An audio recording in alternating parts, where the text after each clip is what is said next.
Alright, well, don't know if this is going to really attract the same crowd that the Revenge of the Fallen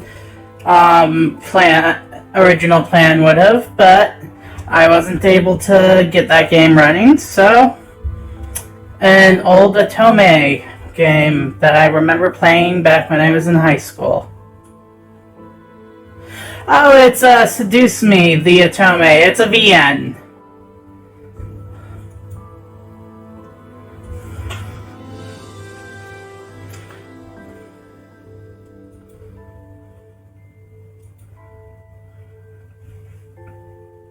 PG-16 audiences. So. Okay. Why, hello. My. Now that is an attractive voice. Can I be honored enough to know your name?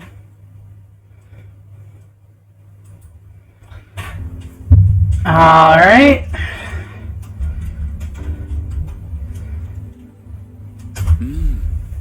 A lovely name.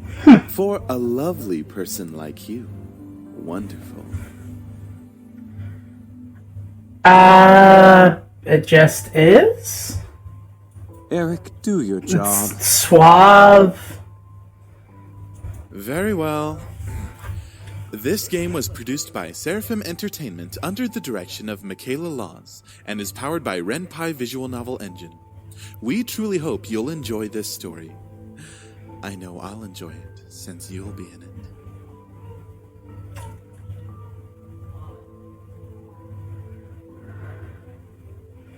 I mean, it could be the same VA.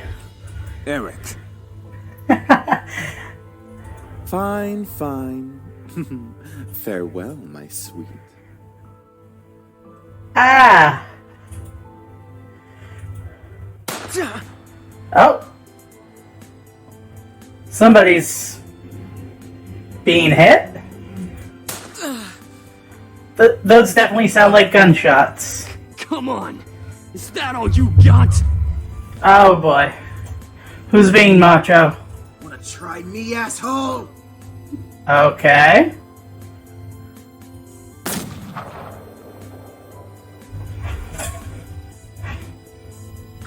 It has been years since I played this game, Crap! Missed. so I barely remember the story. All I know is that the sequel came out like a couple of years ago.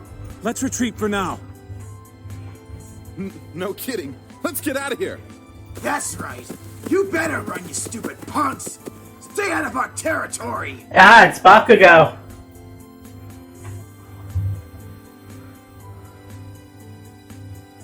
Okay. This formula, created in the 70s, is one of the most important in the field of financial theory. Oh. It is used to calculate the price of European-style options and is widely used Okay. by marketers, though there are some discrepancies that are corrected with the modern viewpoint.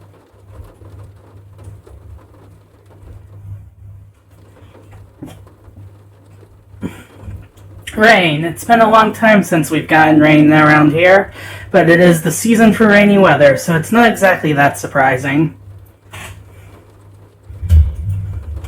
Personally, I love the sound of it. That's true. The way the raindrops fell, like the soft tapping of fingers. It was so soothing. Even looking at the droplets hit the glass of the window was strangely calming. For this reason, I felt lucky for having a seat next to the window, though I did spend more time staring outside than I did paying attention in class. Oh, that's a mood.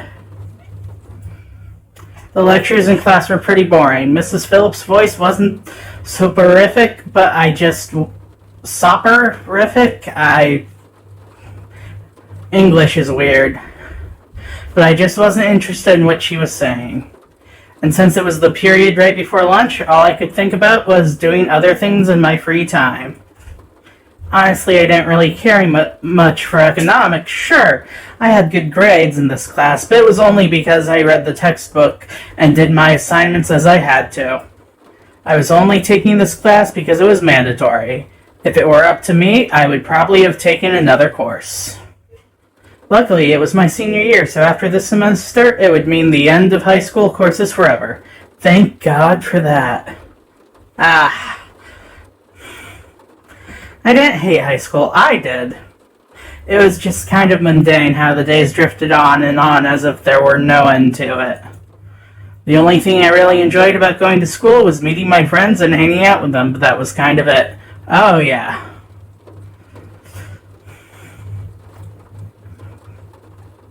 That's true. Education's never truly over. In short, I was done with high school. The start of second semester brought a note of finality to it. I'd already applied to many universities the semester prior, and I was expecting replies sometime in the next few months. It seemed like the start of something new, something that would change. That is, if things could change. I stared at the faint outline of raindrops in the distance, for now I was stuck in this class. Miss Anderson. Mrs. Phillips' raised voice interrupted my train of thought. Just when I was thinking about class, I quickly turned my head to face the teacher. Hopefully she didn't pick me just because she knows that I was spacing out. Yes, ma'am? Would you care to name the equation I set up on the blackboard? Oh. Oh, I think I read about that in the textbook last night. It should be the Black-Scholes model formula. Okay. Very good as always, Miss Anderson. Tiv Anderson. You know, I don't hate that as a surname. Anderson. It followed me wherever I went. Most people didn't really know me by my first name, but rather by my surname. No doubt since the surname was the trademark of the internationally famous and philanthropic Anderson Family Toys, and because the founder was my own grandfather. Ah, yes, Teletran 1 founded Hasbro. Suzu, one of my best friends, turned around and proudly gave me a punch to the shoulder. Kick ass, girl. From beside me, I heard Naomi, another one of my best friends, clearing her throat in obvious disapproval of Suzu's choice of words. She means good job. Miss Capini. It's a chicken or egg situation there with Hasbro and Teletran 1, isn't it? Oi! Care to tell me who the creators of this formula were? Some guys named Black and Shoals. Oh, it's Shoals, not Scholes. That makes more sense. Fisher Black and Myron Shoals. Very good, Miss Patterson. Show off. Better study next time, Suzu. Be like us and study once in a while.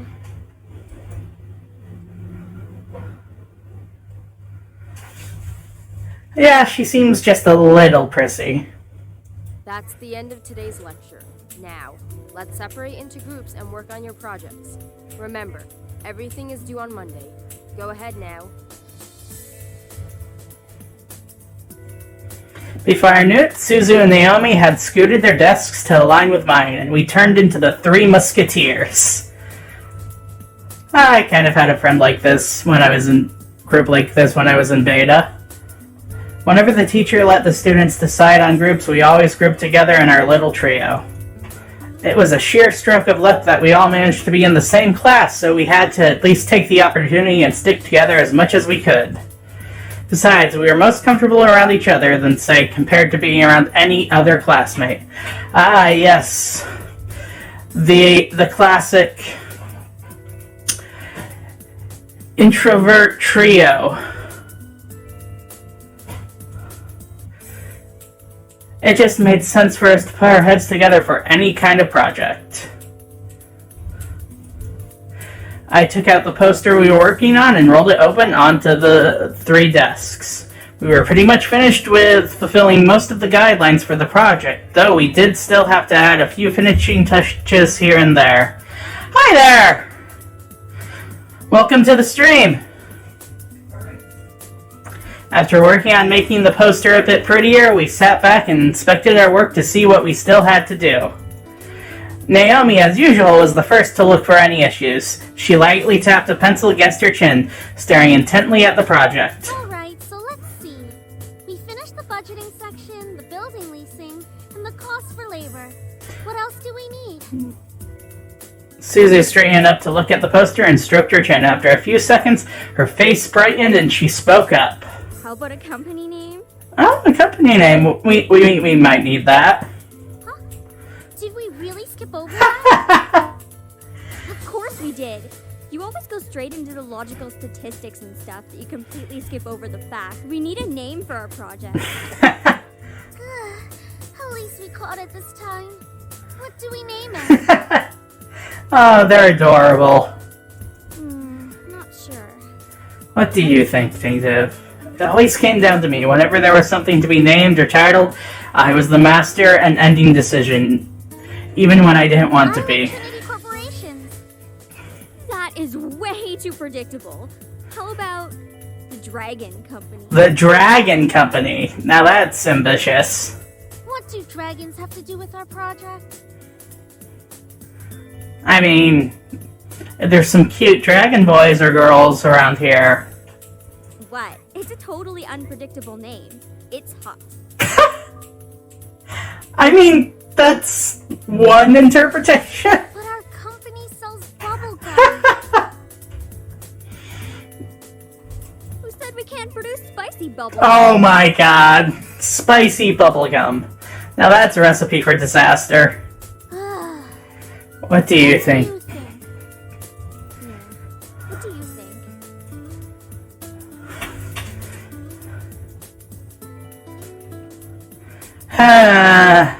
Trinity Corporation or Dragon Company? Oh, if I remember right, this ends up determining which of them you can potentially take on a romance route later.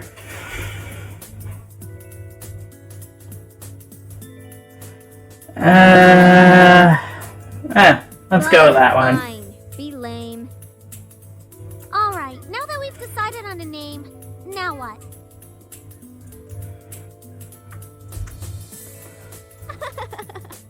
Uh-oh. Ignore it. It's just Lisette. Oh, okay. The voices in my head are named Lisette. I looked over my shoulder to see her laughing with her circle of friends, mostly comprised of popular people that were practically friends with everyone in the school. And as a result, everyone in the school knew them. In the center of it all was Lisette White. She sat with a posture that indicated she was still working, but that she also was ready to casually chat about her day. She had an endearing balance of charismatic and awkward, which was readily apparent when she first talked to someone. Oh, that's a mood and a half. Charismatic and extremely awkward? Wow. Terrible mix, but hey. It was easy to make her smile and laugh, and she was quite the comedian as well.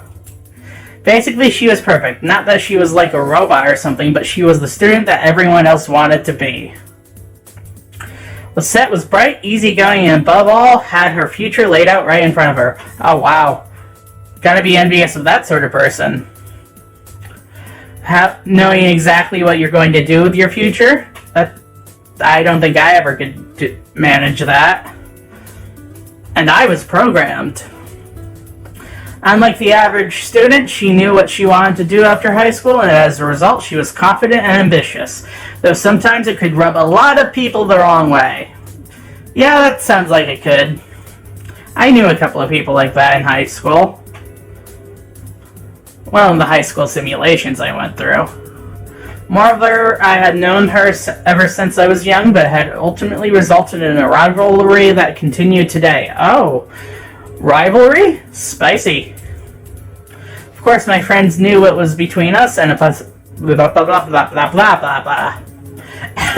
seeing me glance at her, they shifted their attention to her.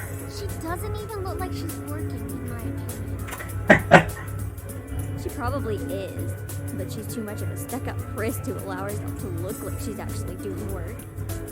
Oh, that's probably harsh. Oh, come on, Suzu. She may be a little off-putting, but she's not the giant priss that you're making her seem to be. Well, that's fair, maybe. It's been a while since I played this. I don't remember what Lisette is like. The day she isn't Priss is the day I turn into you. What's that supposed to mean? I see the talk sprite over here had the same reaction I did.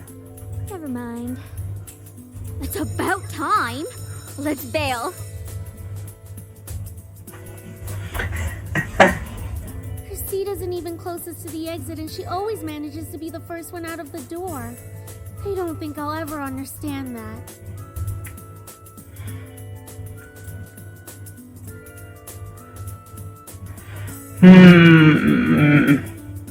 I guess we'll go with this one.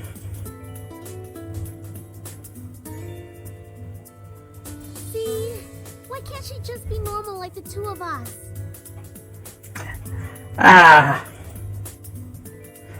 Suzu, Naomi, think about it. Think, Naomi, think. Very true. Man, you guys are slow. Are you coming or what? We heard you the first time. Not everyone has rocket boosters attached to their legs when the bell rings. Are you kidding me? That class was ridiculously boring. Even Miss Valedictorian here was dozing off a bit. Hey. I do have to admit, I was spacing out. And just because I answered one question doesn't mean I'm automatically the valedictorian. Okay, so it wasn't too interesting. But you should at least pay attention when Phillips is talking about the important parts. So you finally admit it. We're finally on the same wavelength. Welcome to the club, Patterson. Please, don't call me by my last name. This isn't the classroom. And never in a million years will we ever see things eye to eye.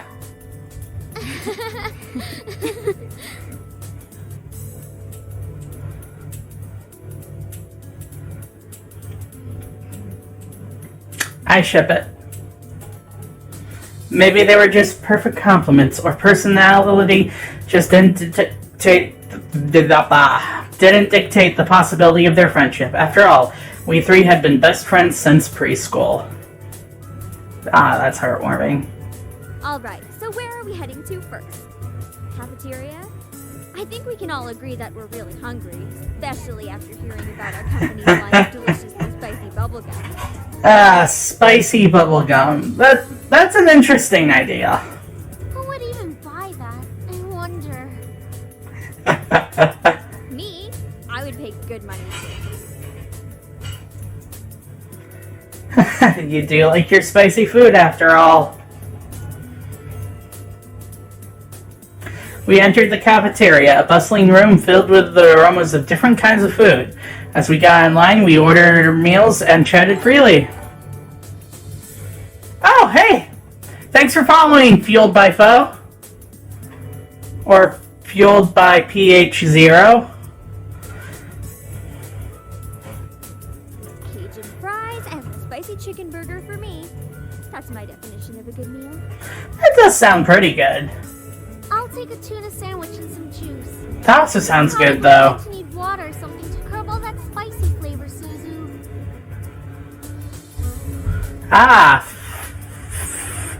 Foe. Yeah. I can't be tamed by the likes of that. If it's spicy, then it's gotta be all or nothing. You're crazy! Hell yeah, I'm crazy. I think I'm getting a migraine. I think I'll go with... Yeah, I'm sorry, that just sounds too appealing. Even if it hurts chances with characters later on in the story, I have to go with my gut. I like spicy food too much. Once we got our food, we settled down at one of the empty tables, putting our backpacks aside to finally dig into the food. Suzu leaned back in her chair, tilting it back so that she could rest her feet on the table by her food. Alright then. Is there anything we want to talk about? Bored already? I know. Let's talk about... Good boys, and I will never speak to you ever again. Oh god, she is gay as fuck. Aw, why not? What's so interesting about talking about guys? Not like any of us are gonna get what. Yeah, she's super, super gay. Holy shit. We don't know that. What if one of us has a boyfriend? It's not gonna be her. Like that's going to happen, Naomi. Look at us. I'm I'm a tiny Italian. You're a ditzy blonde. Yeah, you're right. I wonder. Huh.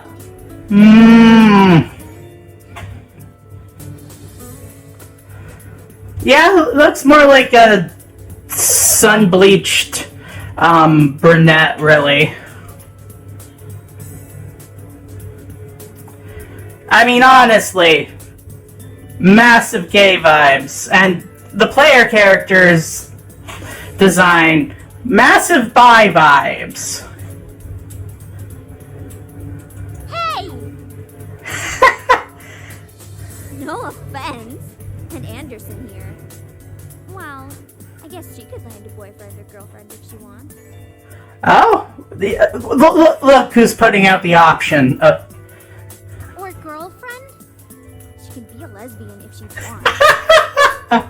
Yes, I can be a lesbian if I want. True.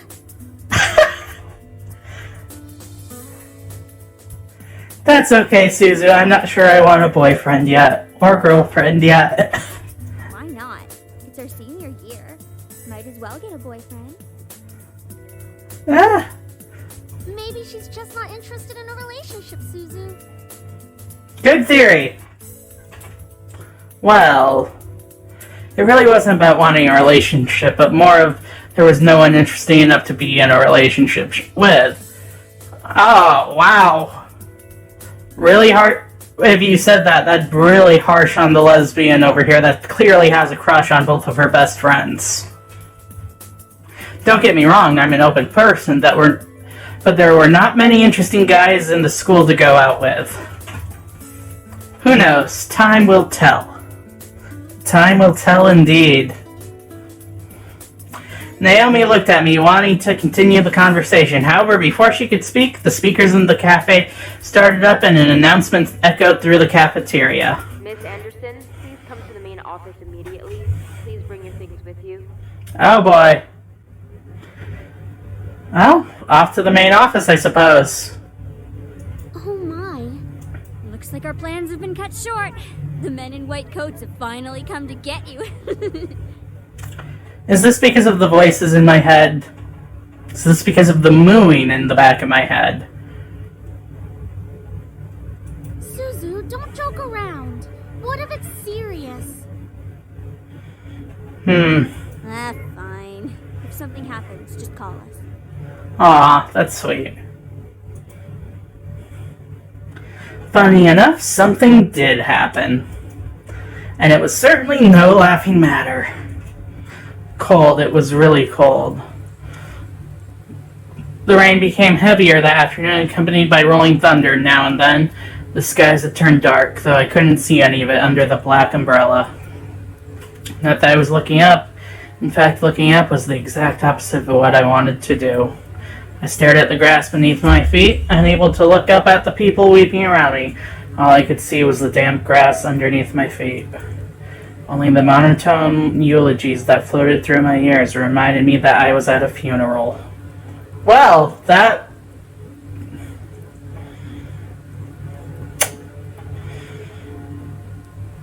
got dark. It was only when the speeches ended that I finally was able to raise my head. A small gathering of people, mostly made of relatives that I didn't even know were related to me, were huddled around a simple, small grave. Harold Anderson, forever in our hearts. For a while, all I heard was the sound of raindrops on umbrellas. If it weren't raining, everything would probably be in a heavy silence.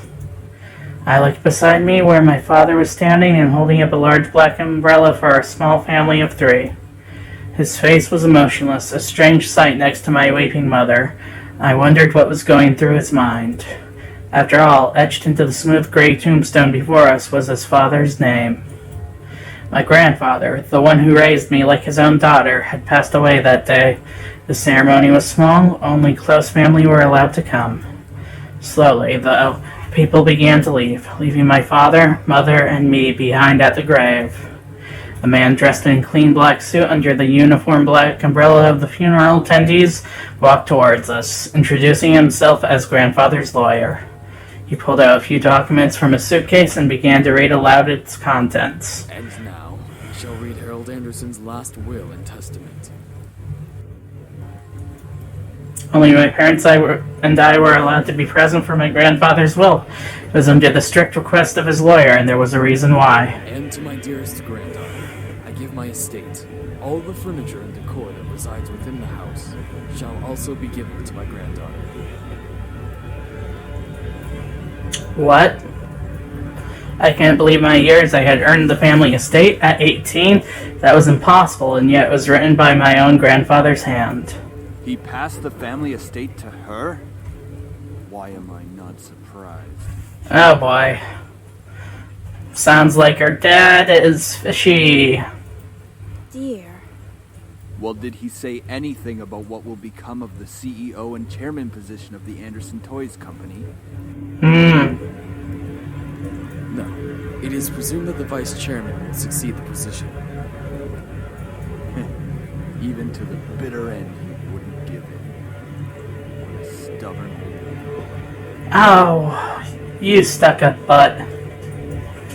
Shaking his head, my father turned to face my mother with a serious expression on his face. About the estate. Should we send her there to get used to the building? It'll be a good place for her to live after high school. Are you sure we should? Why not? This would be a good experience for her. Oh boy. Honey, what do you think?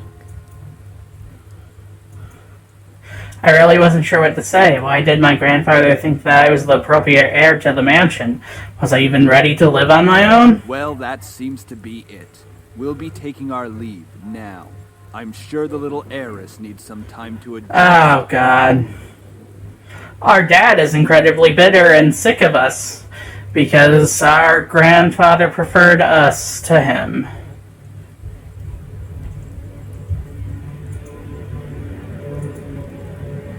David. Oh, boy.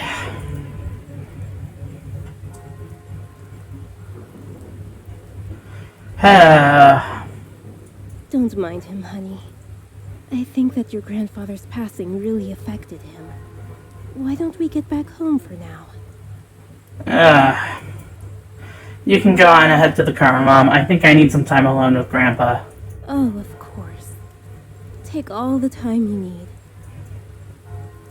She gave me a quick hug and hurried after my dad. I looked around the funeral grounds, which was completely empty, save for the sullen-looking grave that was laid in front of me. I'm sure that if Grandpa were in charge of arranging all of this, it would have been much different. It was blatantly obvious that my dad was in charge of the whole event. Who else would bury their own family the same day they pass away? Everyone knew my grandfather's love for toys, and yet the grave was a mere stone slab on the ground, void of any children's toys. My dad didn't even bother putting flowers. Jesus, how much can you hate your own dad? Let alone a dad that's a toy company owner. His disdain for my grandfather was almost pitiful. Sorry, Grandpa. I tried to force out some words, but the only thing that came out was a choked sob. Oof. You told me to stay strong, but right now I'm the farthest from it. Like that one time, a long time ago. Grandpa! Oh, it's so good to see you again, sweetie. I swept into a giant bear hug and we both laughed as he swung me around like an airplane. It was one of my favorite things about seeing my grandfather, the way he greeted me. Unlike my father, my grandfather was loving and playful even as I grew older. Sorry that Daddy couldn't be here today. He said that he wasn't feeling too good again. It had always been like that. Dad missed every visit to Grandpa's house, citing that he was busy with work or wasn't feeling well. Is that so? Well, that's okay. Daddy can come around next time. And you're here, right? Yeah, so what are we doing today, Grandpa? Mommy says that there's a new dessert cafe up in town. Maybe we could go? Oh, I would love to. But I've I've been so busy with the company these days. We're actually working on a little something. Would you like to see? Toys? Yeah, is that a toy? It is. I was designing a new line of them, but I feel like something's missing. You don't think you could help me out, could you? Aw. Of course. He placed the toy in my hands with a smile and inspected it carefully. It was beautifully crafted, and obviously a lot of work was put into it. There was one thing, though. So, what do you think? I think the heart on its chest should light up when you hug it. It'll be like it's alive, and it can be like a little nightlight before you sleep. Aww. He stroked his chin, considering my input while nodding his head. After a few moments of silent deliberation, he turned to me with a chuckle. That's a great idea. I'll get to changing it right away. You're always like my little lucky charm, dear. You always know what to add to make the perfect toy. Aww.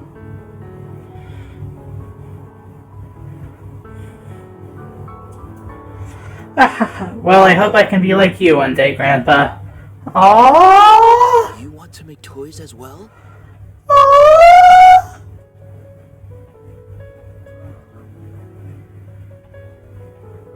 Aww.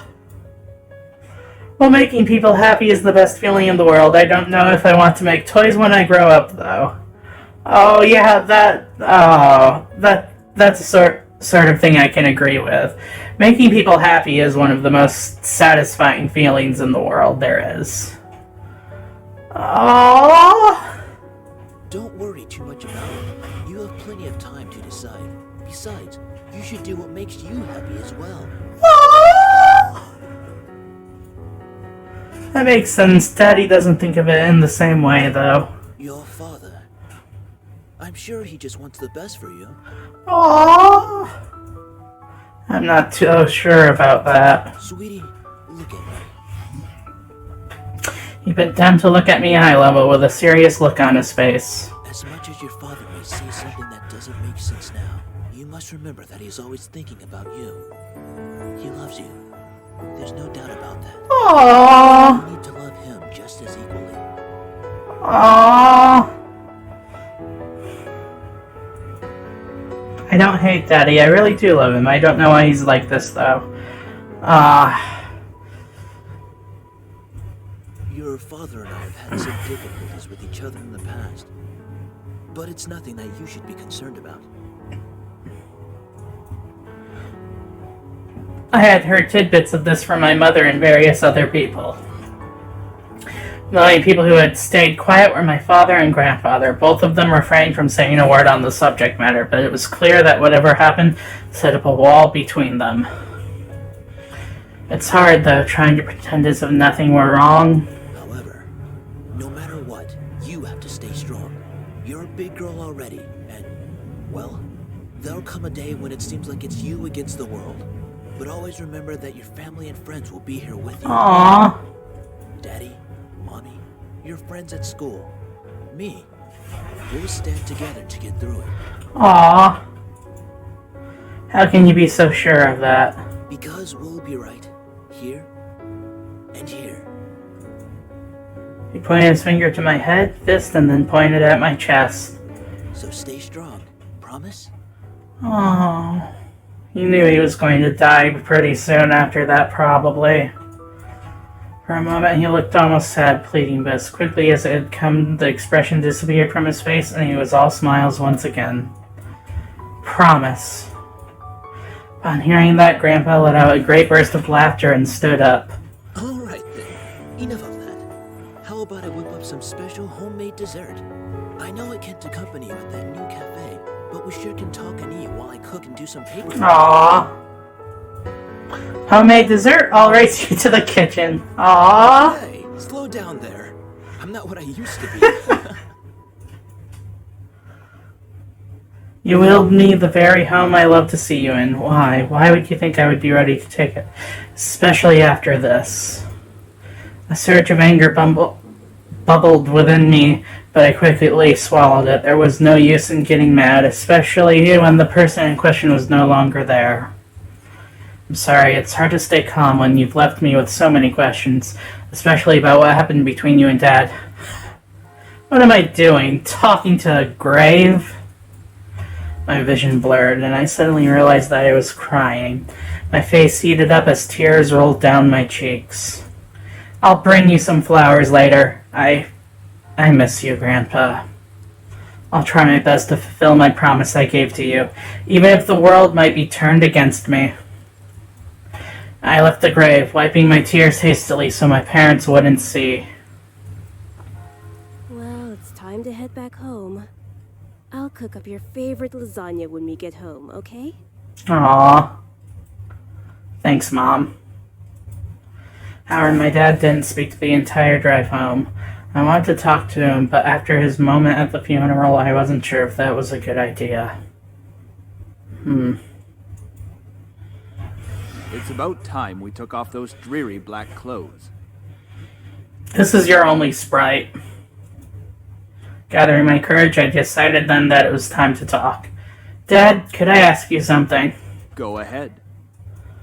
Why do you want me to move it into the estate so soon? I thought I made that rather clear. The college near your grandfather's house is well known for its business program. You are planning to major in business, yes? That's not what I would major in. I'd major in applied sciences personally.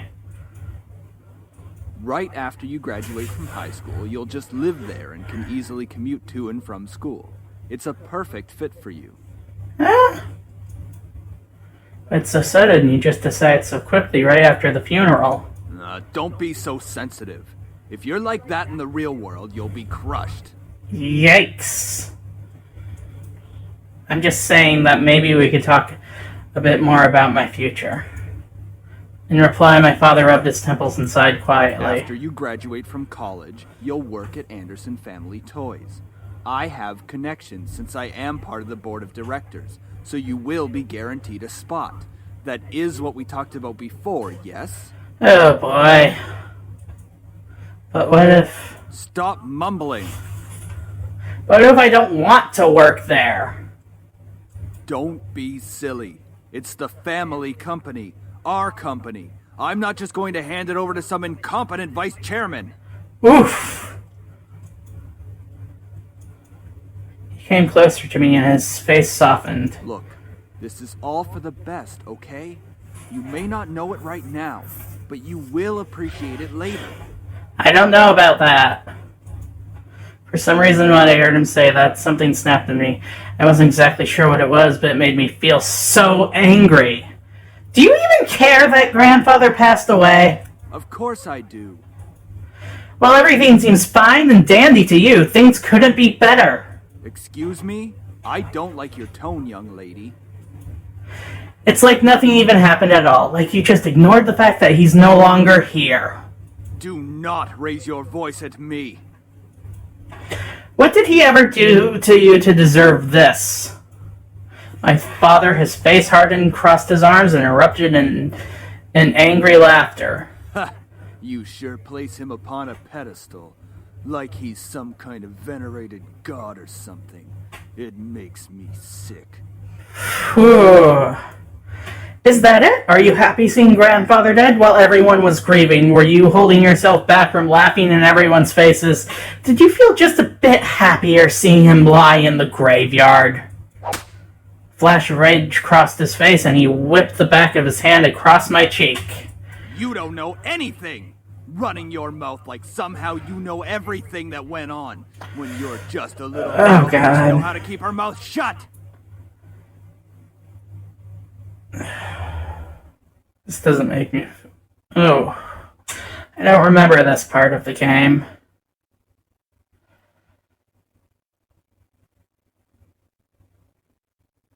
Let's just get past it. Father.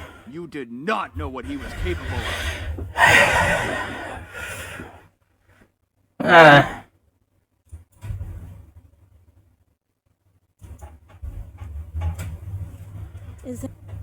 I'm not hungry. I think I'll just go upstairs.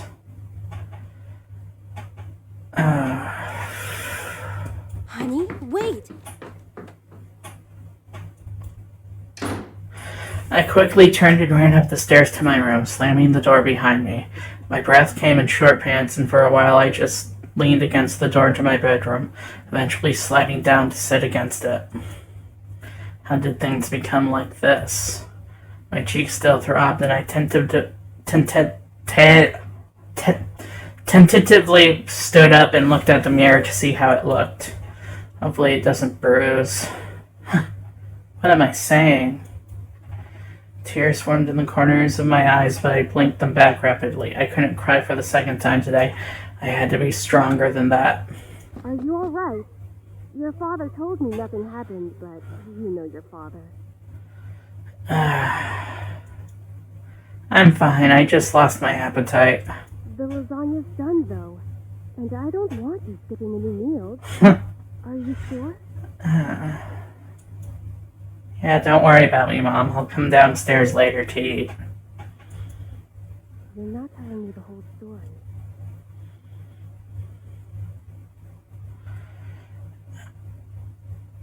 Yeah. I just don't want to eat right now. Please, dear. Tell me what's going on. I wish you would tell me why you're being like this.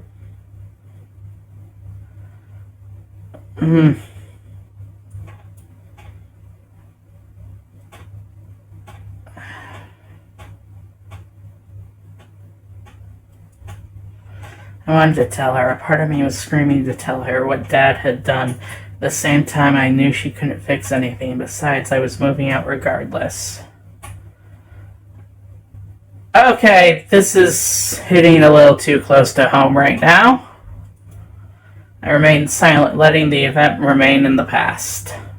Well, I'll leave your food on the table if you want to eat it later.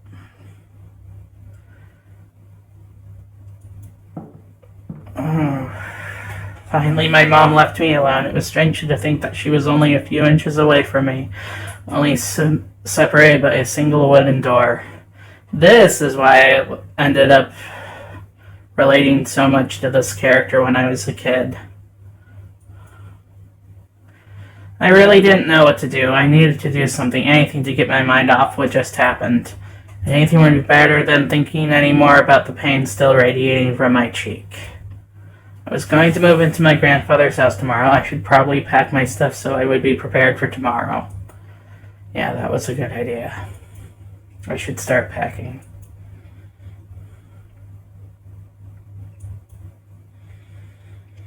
I didn't have much to bring other than just clothes and some toiletries. It was kind of bizarre that I didn't have many personal belongings. It wasn't like my luggage was completely devoid of them, but I certainly didn't have many things in my room that I would miss if I just suddenly left the house. I shook my head to rid myself of those thoughts. If it were going to be my new home, it would have to feel like it. One way or another, I was going to make it a home. Just as I was packing my things, my cell phone began ringing and vibrating in my pocket. What is that song? I recognize that from somewhere. This seems like a good point to save.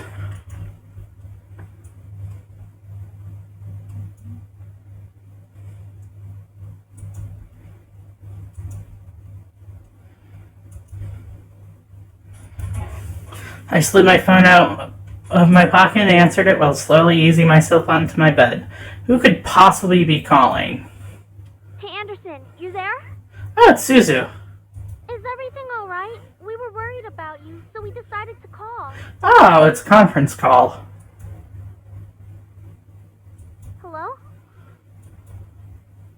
I'm really glad you guys called. My voice managed to come out, though it was only a whisper. What happened? Are you okay? Well, I slowly began to tell them about the funeral that afternoon. A small silence followed when I was done recounting what happened. And to my relief, Naomi finally spoke up. I can't begin to imagine how you must be feeling right now. I'm so sorry. Do you want us to come over right now? No, it's okay. My dad isn't in a good mood, so could we just keep talking on the phone like this? Of course! We'd stay on the phone until the crack of dawn. Right, Suzu? Yeah. We're always here if you need us. After all, we wouldn't be be the awesome triple threat trio without you, right? Aww. Yeah. Triple threat trio? That sounds like the name of a gang.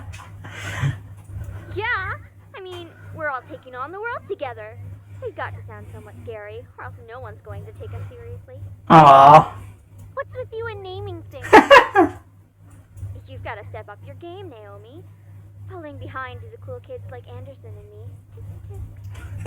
Aww. Hey! I'm a cool kid! If anything, I'd say you'd have to step up your game. Aww. We chatted cheerfully about all sorts of things. Very soon I had forgotten about the events that day and was engaged in a conversation about Naomi's favorite TV show. Some program called Herlock. Ah, yes. Following the famous detective Herlock Sholmes, no doubt. We all agreed that the actor playing the titular character certainly had a very distinctive look about him, with that long overcoat and scarf wrapped around his neck. We had many disagreements about who we thought was the coolest character.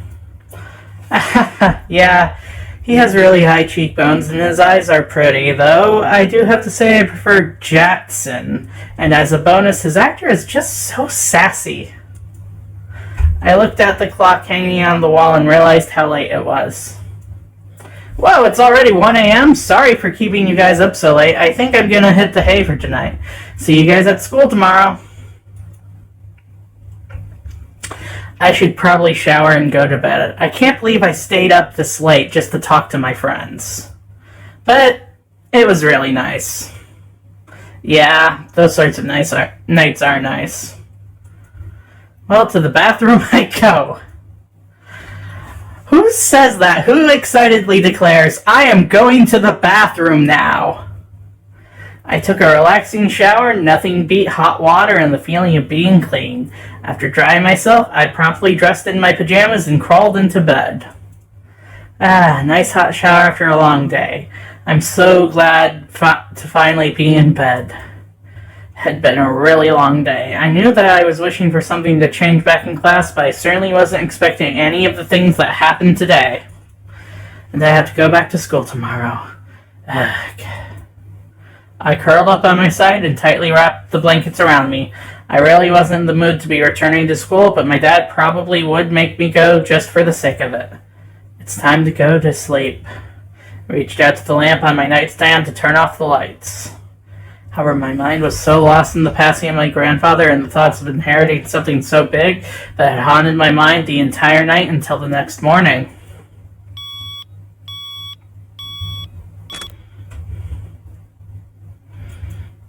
I shook my head to try to clear the sleepiness out of me to no avail. I really didn't get any sleep last night. Oh, now that's a mood and a half. It's already time to wake up? Wait, school. As soon as I realized I had to go to school, I slid out of bed and looked at the vanity mirror. That's a relief. Luckily, there was barely a bruise on my cheek. You had to squint to actually see it. I doubted anyone would actually notice that unless they leaned in really close. Breathing out a sigh, I got dressed, took my backpack, and caught the bus to go to school.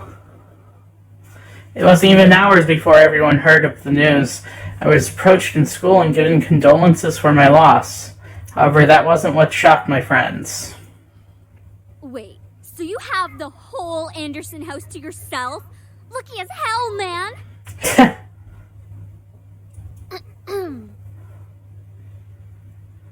Quit being so sensitive, Naomi. Quit being so vulgar, Suzu. Oh.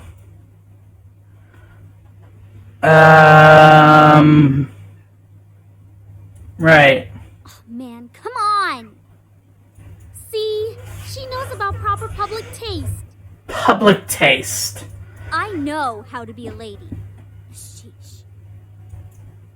Guys, I'm going there after school today because my parents want me to get used to living there. Seriously? It hasn't even been a day since you came back to school. I know, but my parents want me to try living there as soon as possible. Still, that's really fast. Are you going to be okay? No, I'm going to die. But even in the comfort of my best friends, life seemed to keep testing me. Oof. Hey! Don't go around shoving people like that. Whoops. Did I strike a nerve, Capini? Ah, the mythic bitch. She let out a small laugh as she twisted her hair around her finger. Lisette, one of the last people I wanted to see today. It's not me you should be apologizing to. Oh, Anderson. Hey, how's it going?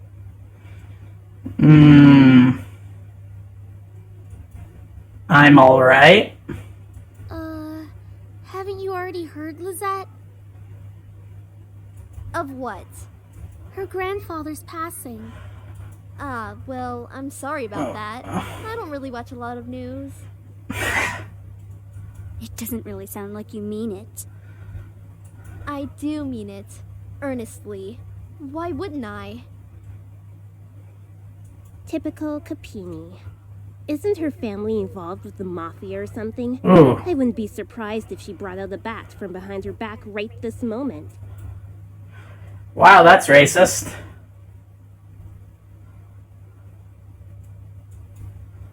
No one had the slightest idea why exactly they followed Lisette around persistently, but they labeled themselves as social equals with her.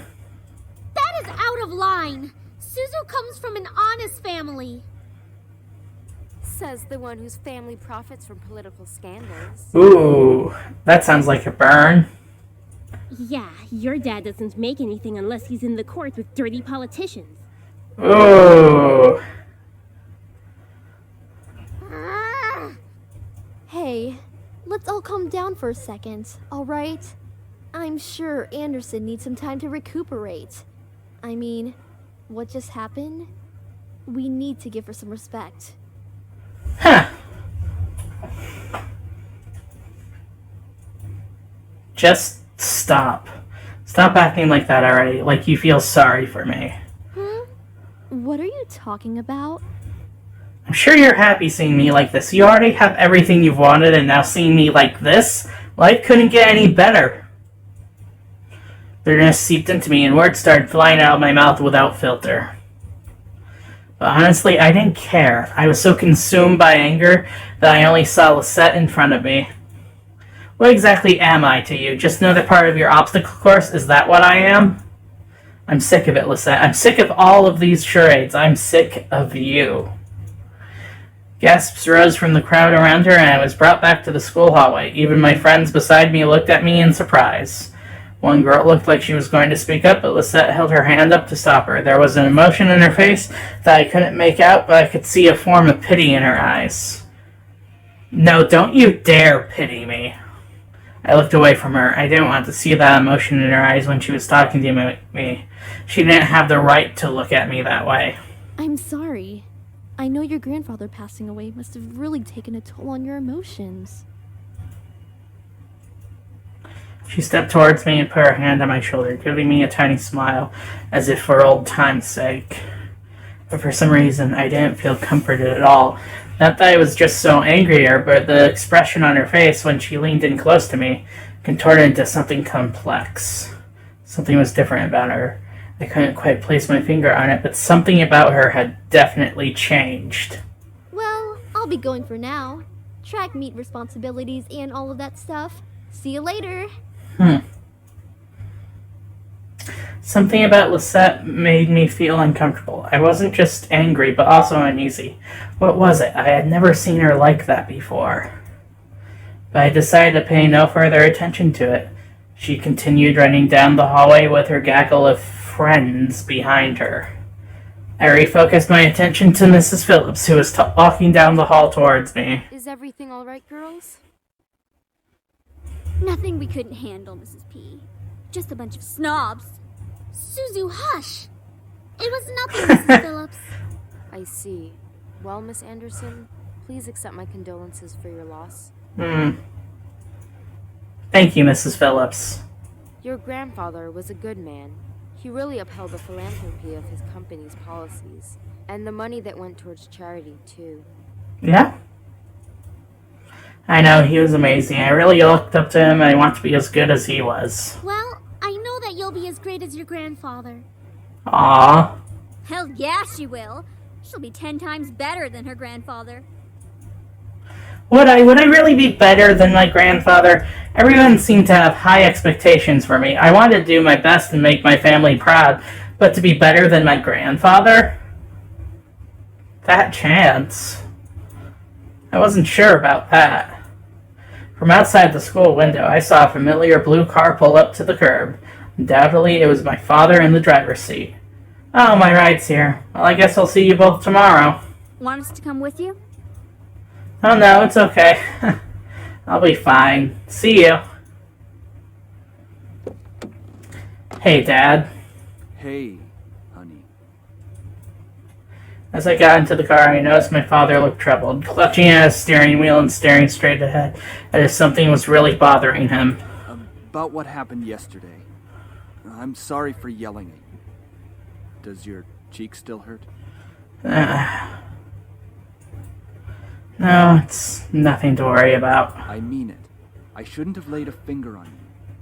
You know that you're my most precious daughter. You're all that I have.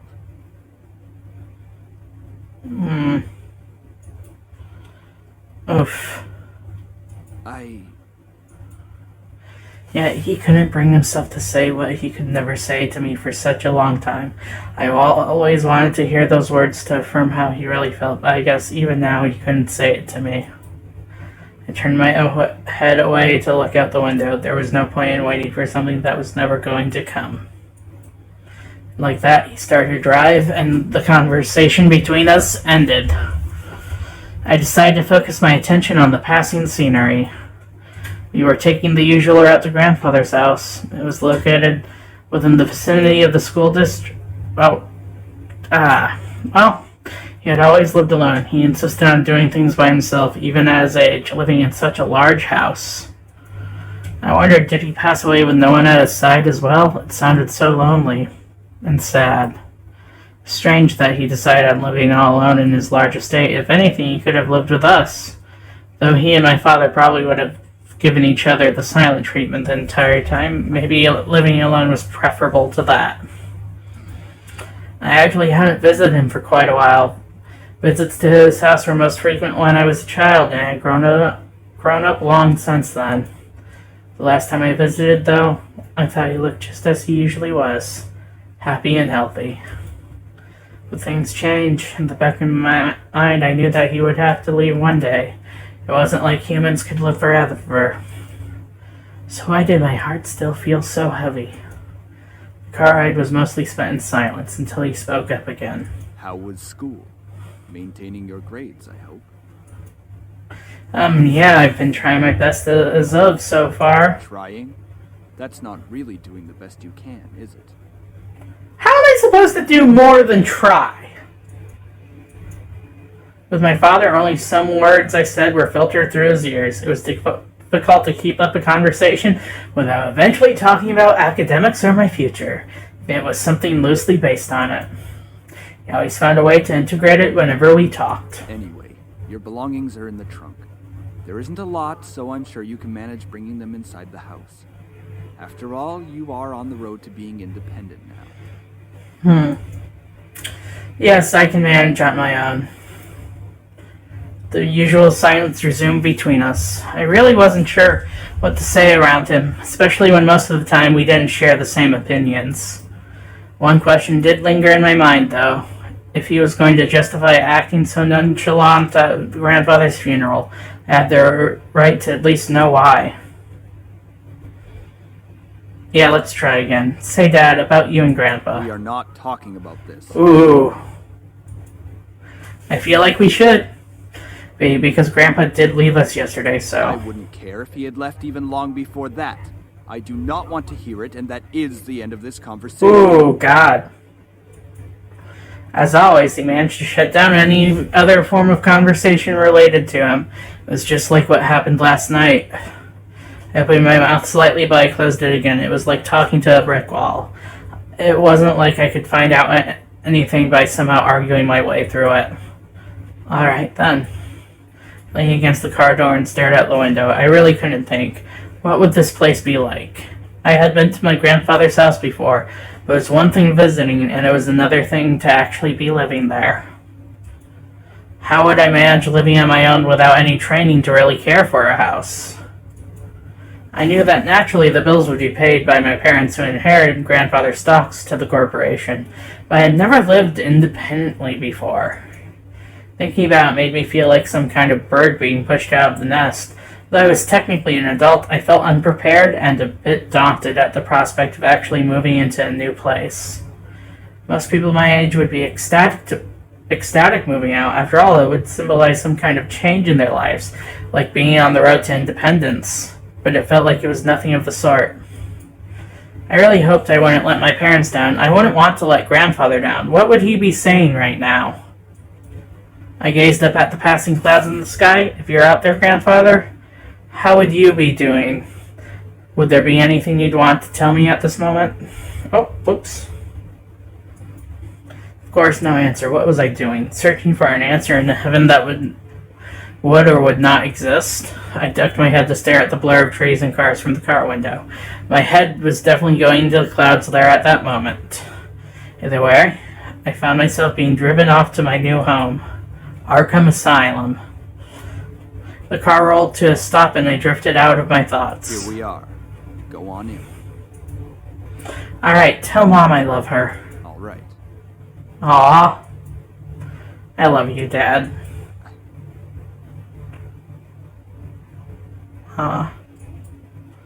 No, make sure to come by and visit us often. No, I'm going to miss you lots. Nothing other than a blank stare. He's trying, you can tell. Aww.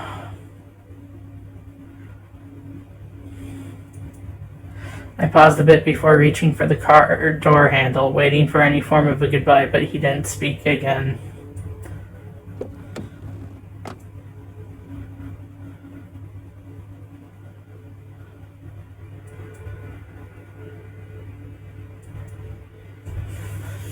He then drove off, leaving me alone in front of the mansion. I watched the blue car fade into the distance of the road before turning to see my new home.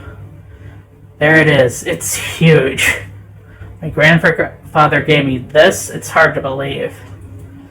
The house was framed by a set of tall gates, and I hesitantly pushed them aside to take in the entire estate. The house still looked like it was when I last visited him. At a glance, it seemed kind of intimidating with its size, though if I came closer, it was clear that there was more to it than that. The brick walls were framed by shrubbery and lovely flowers, giving it a homey and welcoming look, but in contrast to the tall doors into the house gave me a feeling of grandeur. Who knew what was waiting for me? But I wouldn't back down at this moment. I took out the key to the front door and unlocked them. I might as well make myself at home. I'll be staying here for quite a while anyway. That's when I saw them. Lying on the floor was a group of men. It's raining men! Hallelujah, it's raining men. They were all unconscious, but there was no explanation as to why they were there in the first place. I dropped my bags as I let the door close on its own behind me. Huh? Who the heck are these guys? Why are they here? What's going on? Is one of them a Ninja Turtle? Some of them had open wounds. The blood was staining the floor, and the scent was intermingling with the air. Oh, that's never a nice smell. I couldn't help but feel bad for them instinctively, but nevertheless I was shocked and a bit angry at the sudden intrusion. My mind suddenly went from caring and concerned to confused and demanding answers. Understandable. Who are you guys? No response. I'll call the police. Still nothing. None of them seemed to be awake to answer or respond to me. It seemed surreal to have random strangers in the house I just moved into. But I wanted answers. Quickly. That was until... Eep! Get away from me! Woman, you're going to let me kiss you. Ooh. I couldn't believe it myself, but within a mere blink of an eye, one of the men went from lying on the ground to being right in front of my face. What was even more odd was the fact I felt serene and calm about it. Ah, yeah, he's an incubus. Slowly, a desire burned from my chest. telling me to accept his kiss, even when my mind vehemently refused. Uh-huh. Go ahead. Good.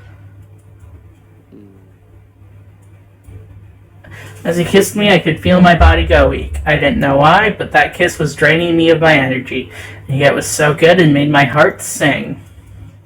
It was a strange and tingling feeling that danced over every nerve on my body. I could feel streams of intangible energy run up my body into my lips. It felt odd, but at the same time, it felt amazing. Sam, stop it.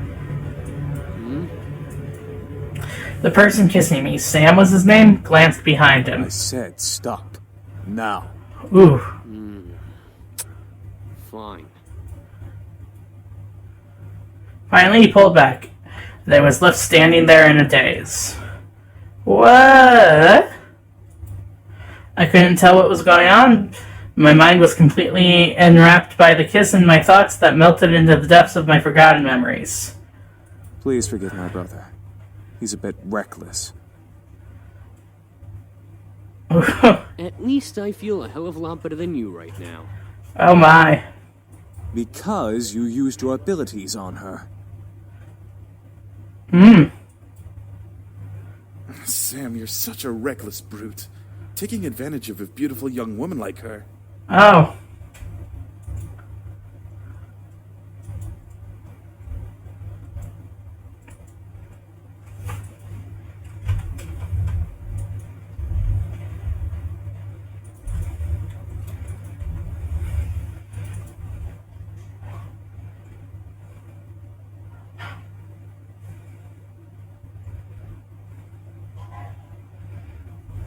Shut that pretty boy mouth of yours before I rip it off your pretty boy face. Oh my. Jeez, you guys. Can we not fight right now? Not all of us are in the best state.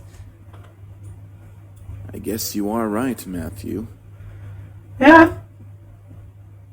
The baby of the group, clearly. I agree. The wild card. As the men got up and started to chat freely, my thoughts began to reassemble. I remembered my confusion and anger once again, only now multiplied tenfold. What? Huh? Did you say something beautiful? And I exploded. What is going on? Why the hell are you all here in my house? Why are you all wounded? Why did you kiss me? Who are you guys? I couldn't help exploding, but after being taken advantage of and being left in a mush state, my words escaped without filter. I definitely scared the men around me, even the man who kissed me. Wait a second, the guy who kissed me. Ouch! What's your problem? What's your problem? You can't just go around forcing people to kiss you like that. Are you some kind of pervert? Pervert? It was only a kiss. It might mean nothing to you, but it means a lot to me. What? Was it your first kiss? Ow! Hey, what was that for?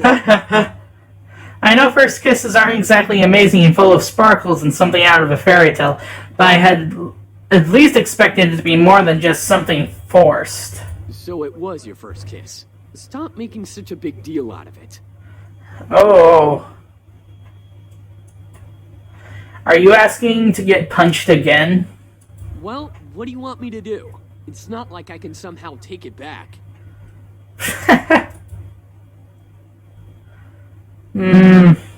Let's hit him again. How? You're just being violent now. Yes, I am. You deserved it. Anyway, if you try to pull any funny business in the future, just a fair warning, I know Taekwondo. I think I've bickered enough. Time to get back to the main issue. So what exactly are all of you doing in my house? Miss, please forgive us in our intrusion. We didn't know this abode belonged to anyone, nor did we have the time to take that into consideration. What do you mean? You don't just barge into people's homes? We wouldn't have had to if we weren't as wounded as we are currently. We just escaped from a deadly fight that could have ended our lives. Luckily for us, your home was near and the windows were unlocked, so we quickly came inside. Last time I remember, there were laws preventing strangers from stepping on private property. Although considering the severity of their wounds, it had to be serious. I guess that explains the wounds, but not why he kissed me. He had absolutely no right to do that. Well, lovely flustered lady, it's hard to explain, truly. We're not exactly normal. Not normal? What are you guys? Demons or something? Nail on the head. I asked almost jokingly, but the boys seemed to take my question differently.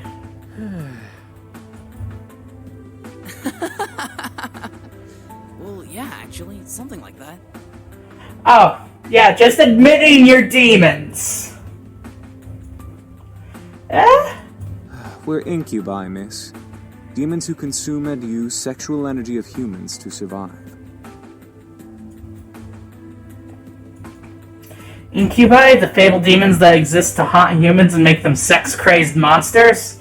The mythical beings that could look like anyone just to get into your pants? The imaginary monsters you only saw in movies or on TV? Hello? Did you hear him? We're telling the truth. Do you think she's still processing it? Yes, and she'll understand right about...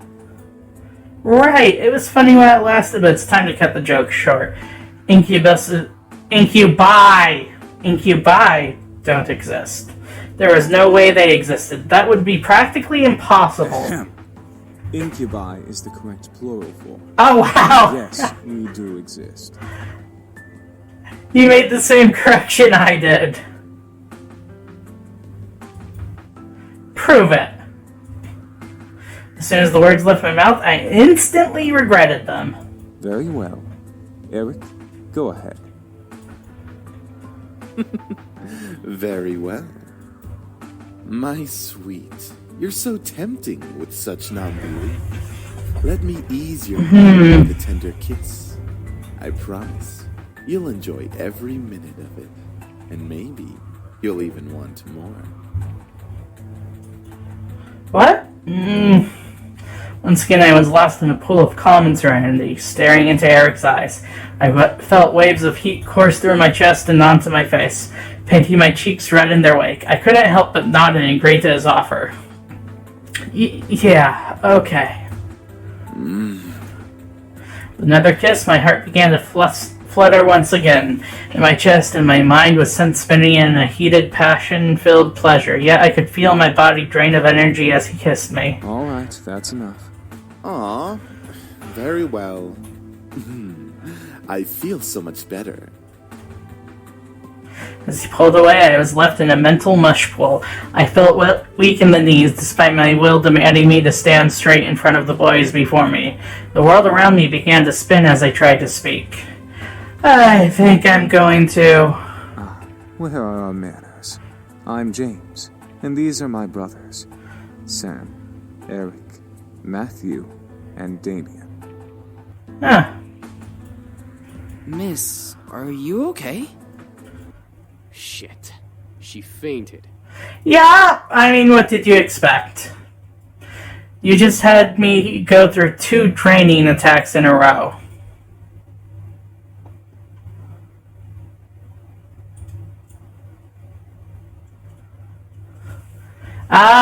More have seduced me, that's what you came back to.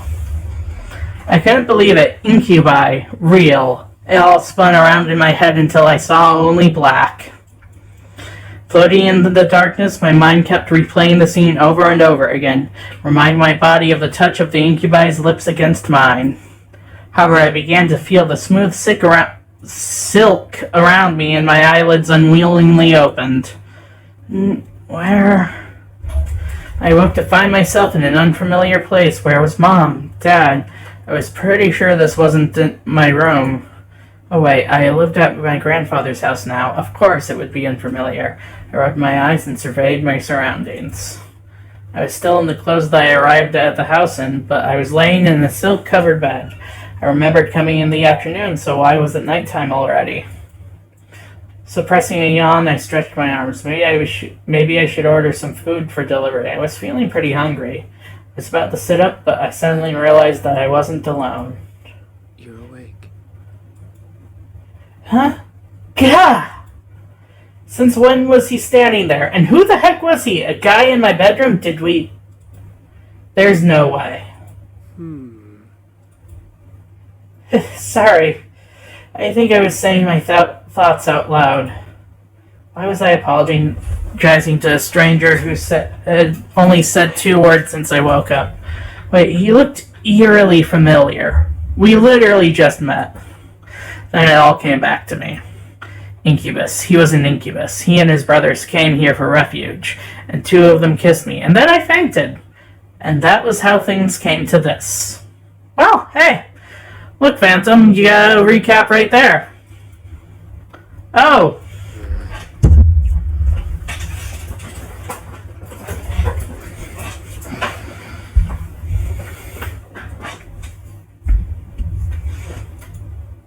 He was leaning against the far wall, looking at me. My heart began to race as I thought of the endless list of possibilities the situation brought me. I hated the thought of being under an incubus's power, especially in a bedroom. Be calm. I took a deep breath. I was sure that if any of them wanted to take advantage of me, they would have already. That's a good point. Yeah, I'm awake now. That's good. I saw a small form of a smile on his face, which made me blush a lot. A bit, I mean. Why, though? One thing still concerned me, though. I'm not going to use my powers on you. Oh, that's a relief. Oh god, he can read minds, can't he? I bet this guy can read minds. I don't remember if he can, but I feel like he can. How? I can read minds. Oh! It's an ability I was born with. Each of us has a different ability, outside of our usual mind-altering powers. Okay, so you're like the X-Men of Incubi?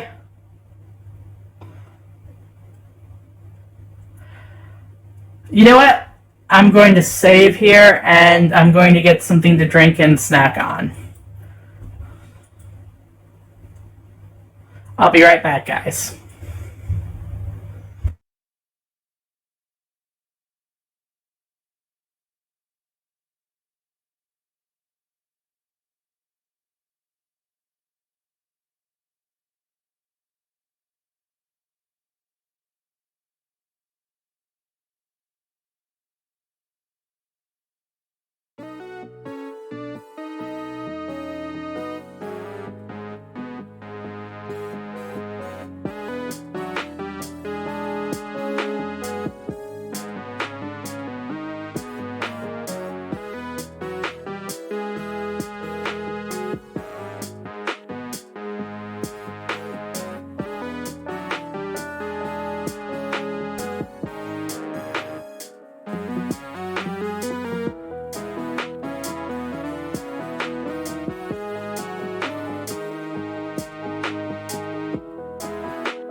Okay, I'm back.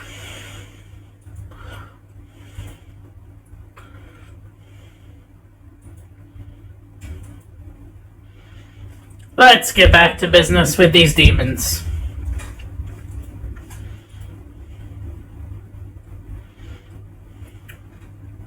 Or weird.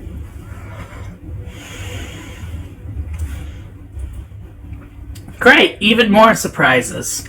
I grew even more worried about the situation I was in. I see, how long have I been asleep? For a few hours. It's already gotten quite dark outside. Oh well, where are the others? My brothers are downstairs, cleaning up the blood from the lobby floor. And making you dinner as an apology.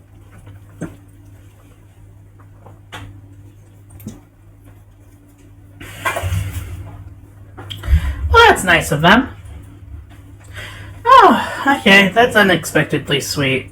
Oh, it's the least we can do after invading your home and two of us using our powers on you. You've got a point. Right, I had forgotten about that. It still irked me that they had practically taken advantage of me at that point. Even if they were demons, it was pretty rude to demonstrate their powers by kissing me. I wasn't some kind of human plaything. Oh, this seemed pretty unreal. It was like something out of those romance novels that Naomi sometimes read. I wished I could have just went back to sleep and forgotten all about this. Maybe I should have just called the police on them. Then I would have never landed myself in this situation. Do you feel well enough to get out of bed? Yeah, I think so. Whoa! Trust me, I won't let you go. Aw, that's sweet. I'm not so sure about this. I promise. Aww. Okay, I trust you. Good. I was speechless. He was carrying me as if I weighed nothing. He was so strong. This boy has Clark Kent appeal, let me tell you what. Thank you. Oh yeah, I forgot you can read minds. It's alright. I'm used to it. I decided to close my mouth for the time being so that I wouldn't weird him out or make things more awkward than they already were. Well, he didn't seem to mind carrying me or listening to me talk, so at least things weren't too strange. Damien seemed very quiet and calm about everything, especially with the situation we were in. However, there was a sort of longing in his eyes when he looked at me. That wasn't lustful, it was more an admiration. Once we reached the lobby, I decided that I felt well enough to walk on my own. As strong as he was, it was like he was carrying nothing. I didn't want to make him carry me everywhere. Yeah, that would be mortifying. Thanks for carrying me, but I think I can walk by myself now. Not saying I didn't like it. I mean, I liked it. Not in a weird way, of course. It's not like I could carry you around all the time. What I'm trying to say is that it is really nice of you to do that. I started to fumble over my words again. Real smooth. It's no problem. I'll be heading to the dining room then. Aw. Alright, see you. He gently lowered me to the ground before he walked off quietly, disappearing into the shadows of the dark lobby. Being princess carried like that, that's a dream. Oh, hi. Oh, it's that kid one. Suddenly a boy who looked around my age or possibly younger bounced up to me. He looked vaguely familiar. Oh, wait. You're Matthew, right? Mm-hmm. That's me. Are you feeling any better now? We were all worried when you suddenly passed out. I'm fine. Really? Your face is kind of red. Do you feel sick? Yes. I have COVID. Watch out. I don't actually have COVID. I am vaccinated for that despite being a computer. No, I'm fine. I'm sure of it. I must have been blushing when Damien was carrying me downstairs. How embarrassing. Well, if you say so. I hope Sam and Eric didn't make you upset. It's okay, after all, I did hit Sam after what he did. And about Eric, I just wanted you guys to prove to me what you were saying. I suppose incubi are real then. I wondered how exactly I got myself into this mess. First my grandfather, then a fight with my father, blowing up at Lisette, and now this. I certainly have the knack for getting myself into sticky situations. Oh, I have an idea. He shoved his hands into his pockets with a cheery grin on his face. Wait for it. Wait for it. Is he trying to do a magic trick? Ta-da! Ah, it's a demon squirrel! What is that exactly? He smiled as if to wave it off. When he opened his eyes and saw what he was holding, his face froze in shock. Wait a second. What did I just make? This is... Oh my god, he did it by accident. He made the demonic squirrel monster by accident. Sure. What he produced from his pocket was a creepy looking doll. Ah, what is that? I'm not sure. Well...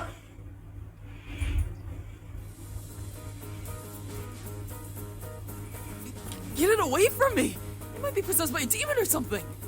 You are a demon!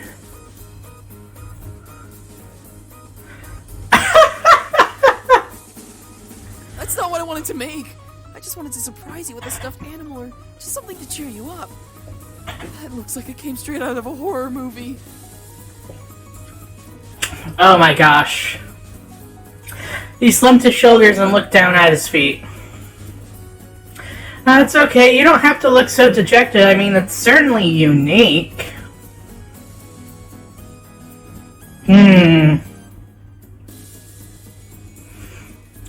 I dig weird, creepy animals. It's the thought that counts, right? You wanted to cheer me up, after all. I picked up the doll and looked at it closely. Sure, it looked pretty weird at first, but it could be cute if I looked at it from a certain angle. I gave him a small smile. Thanks. You're welcome. It's good to see you smiling, even though the thing I made still kind of creeps me out. Anyway, you should come with me to the dining room.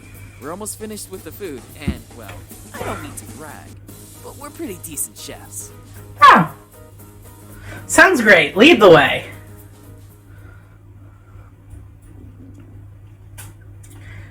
My stomach grumbled in agreement. I was starving. Oh, the girl's awake. Excuse you, I have a name, you know. Should we really care? Well, you're living in my house, so... Sam, I will roast that tongue for dinner if it doesn't stop flapping in that idiotic mouth of yours. Whatever. I apologize for his attitude. Oh, that's fine. Good.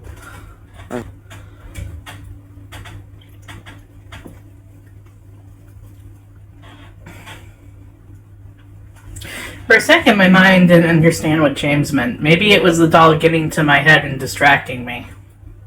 Oh, that's right. Damien and Matthew mentioned that they were making dinner as an apology. Oh, wait, you didn't have to... We insist. Besides, it's quite impossible to undo our cooking, even if you command us to. Alright, well, thank you.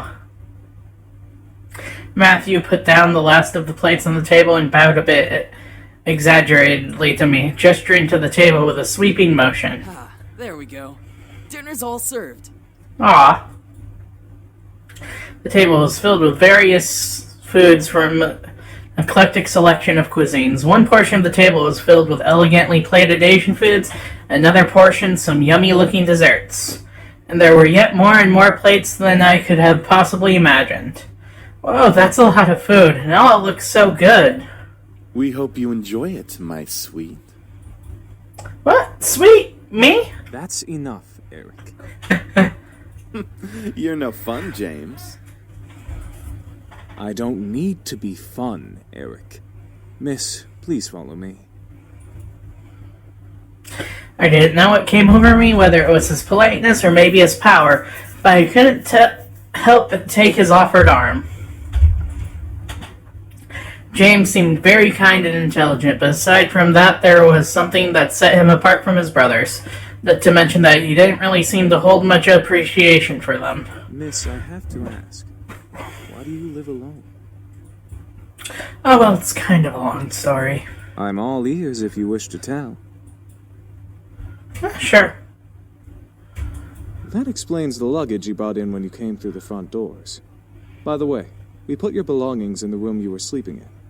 That seems to be the master bedroom, I believe.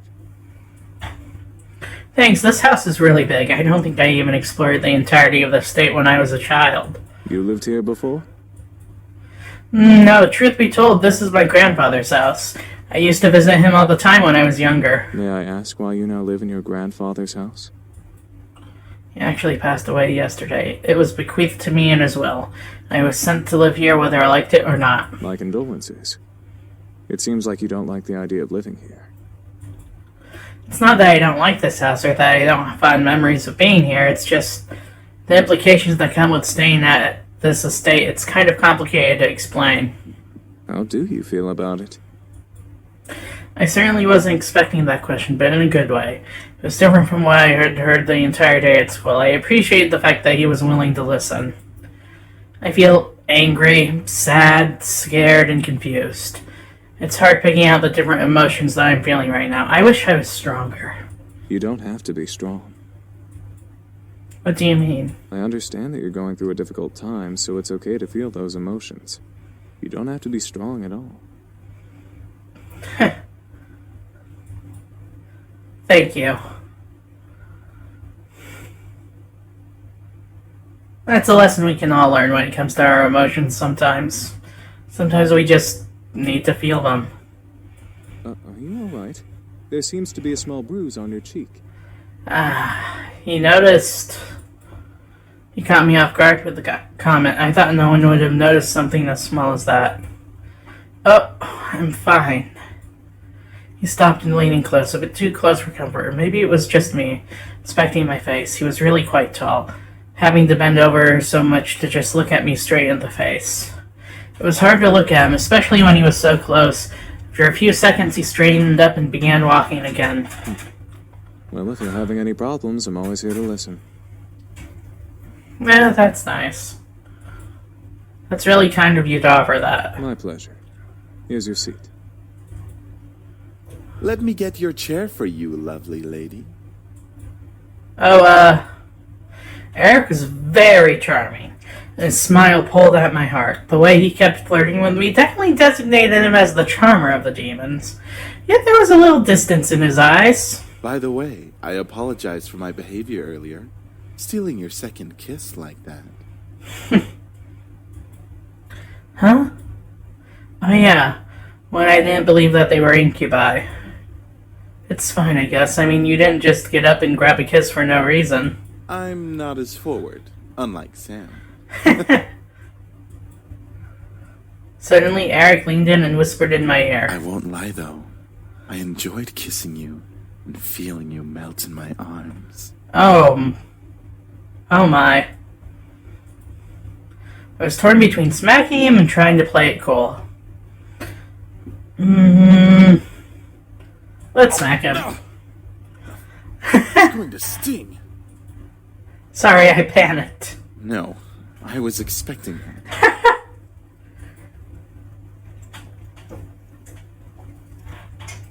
I drew my attention back to the dishes. I was both intrigued and slightly scared by the amount of food they made. Seeing my expression, Eric leaned forward and proudly smiled, gesturing to all of the dishes with a dramatic sweep of his arm. I made almost all of the dishes myself. Oh, so he's the chef. Oh, he's a Sanji. Humorously enough, Matthew looked at him with a shocked expression, as if he was betrayed. His face changed instantly to that of a frown. And I'm the Queen of the Nile. What's that supposed to mean? Me, you, and James did the work together, dummy. It's you, James, and I, Matthew. Little boys will always make mistakes. Oh boy. Matthew looked at James in disbelief, probably for siding with Eric, and he annoyedly swiveled back to Eric to confront him. I'm not a little boy. I'm barely a year younger than you. Well, you certainly don't act like it. I really couldn't help but laugh. Matthew seemed very much like a kid. He was adorable. However, I couldn't help but feel like, in a way, he was much more mature than the others. Especially Eric. Huh? Is something funny? No, it's nothing at all. Thank you for the meal. All of you. Oh. You're welcome, miss. Aw. Such a well-mannered young lady. Beautiful inside and out. Oh, that's sweet of him to say. Eric, knock it off. Seriously, you're getting really annoying with that suck-up act. It was obvious that Sam was the bad boy of the group. He had this big tough guy act, and it was obvious he was physically stronger than the rest of the guys. But was there more to him than that? I'm just trying to be a gentleman. The young girl has already gone through so much. She deserves a good treatment. Well, There's a difference between being a gentleman and being an obnoxious flirt. that's true. Schooled even by James. You're gonna need some cold water for that burn.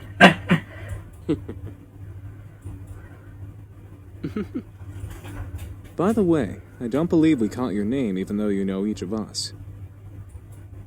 Ah, I'm Tiv. It's a pleasure to finally know your name. Yeah, that's a nice name.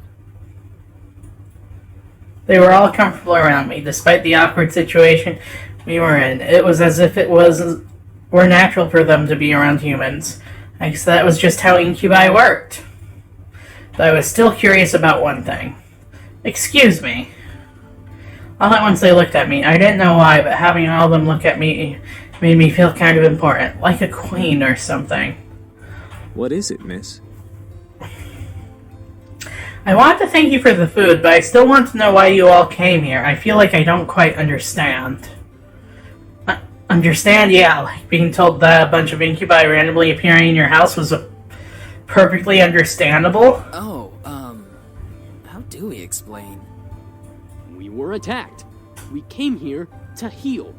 What's so difficult to understand? Now you're just being rude, Sam. I'm just saying, how is that difficult to understand? No, I mean, what specifically happened? Well, you see, we've been traveling around for quite some time. Just recently, we came into town, so... Yup, all thanks to you. I accidentally skipped past a couple of things. Whoops. You see, beautiful, we feed on sexual energy. But we don't just get it from kissing lovely ladies such as yourself. We can simply touch someone's hand to obtain sexual energy. Everyone carries sexual energy, you know. Yeah, that makes sense. I'm still in shock about their powers. It wasn't just kisses that gave them power, it was anything physical. No wonder I was out for a while. These incubi intrigued me, but at the same time I could almost hear a warning siren going off in my head. Is there anything else you wish to know? Well, what do you all plan to do now? Yeah, what are we gonna do now, James? That is a very good question.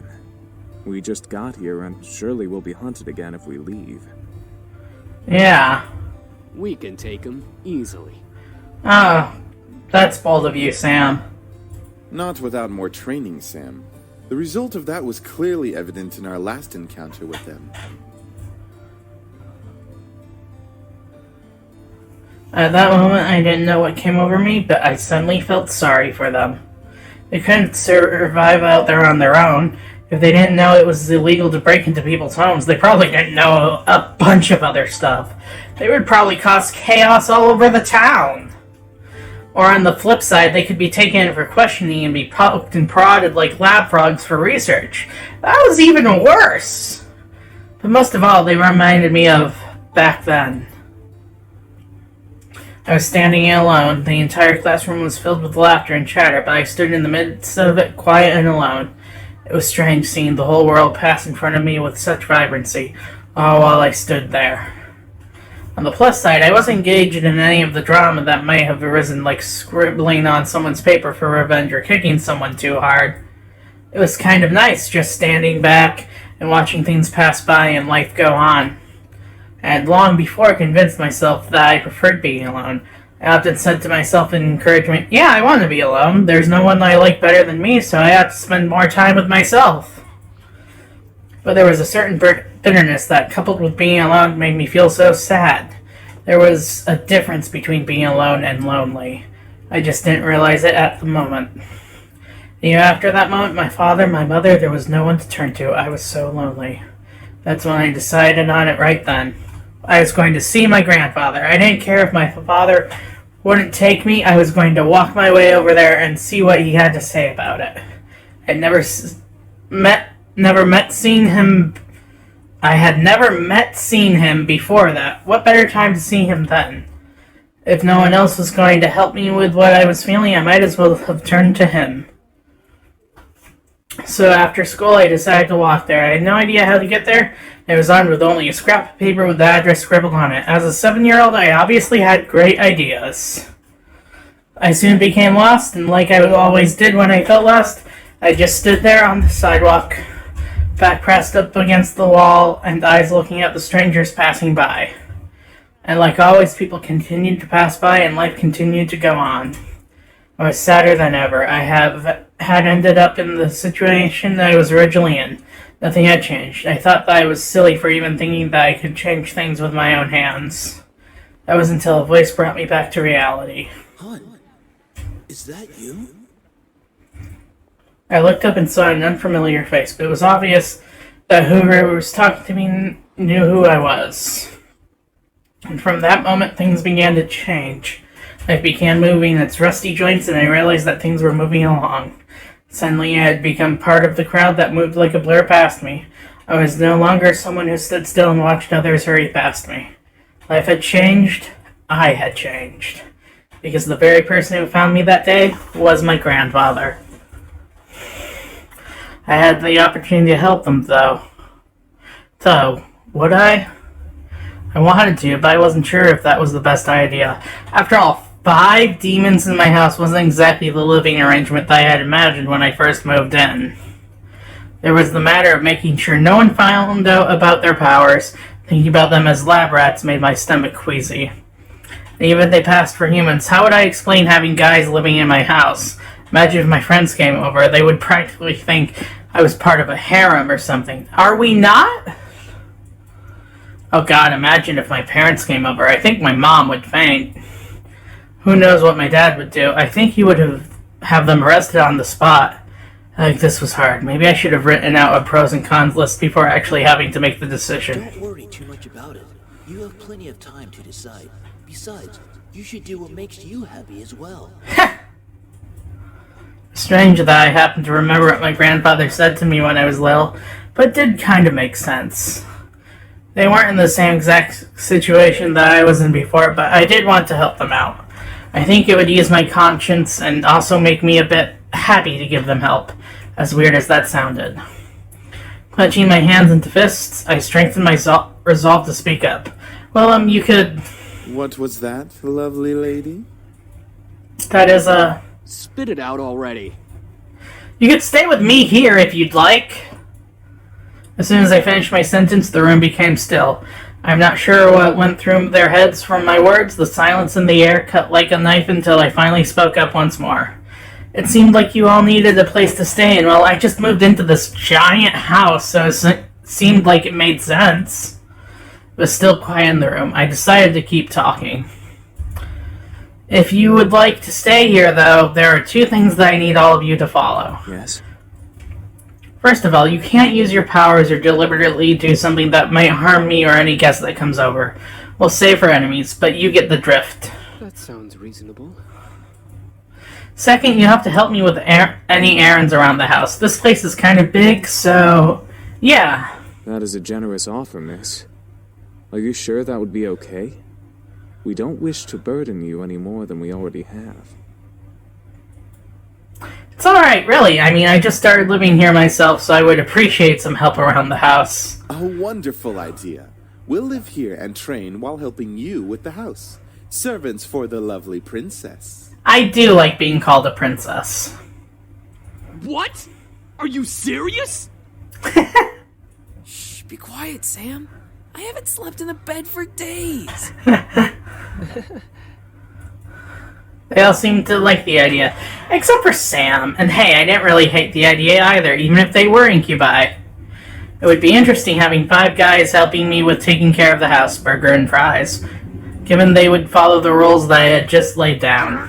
Fine, but we're not staying here forever. Only until we can beat up that group of punks. I think that is a reasonable time limit for our stay. Yeah, that's fair. Yes, this is awesome.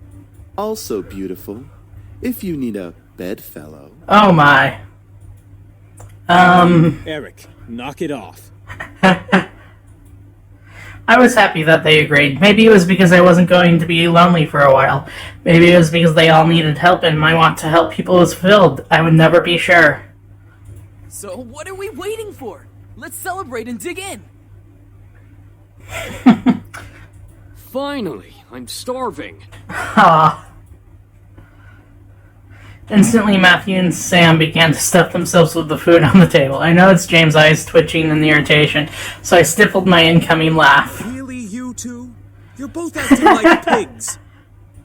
Oh, let them have a little freedom, James. It's not like we've eaten recently either. I'm sure they've been starving. Ah. Still, that's no excuse for stuffing their faces like backyard swine. I almost couldn't hold it in. So then,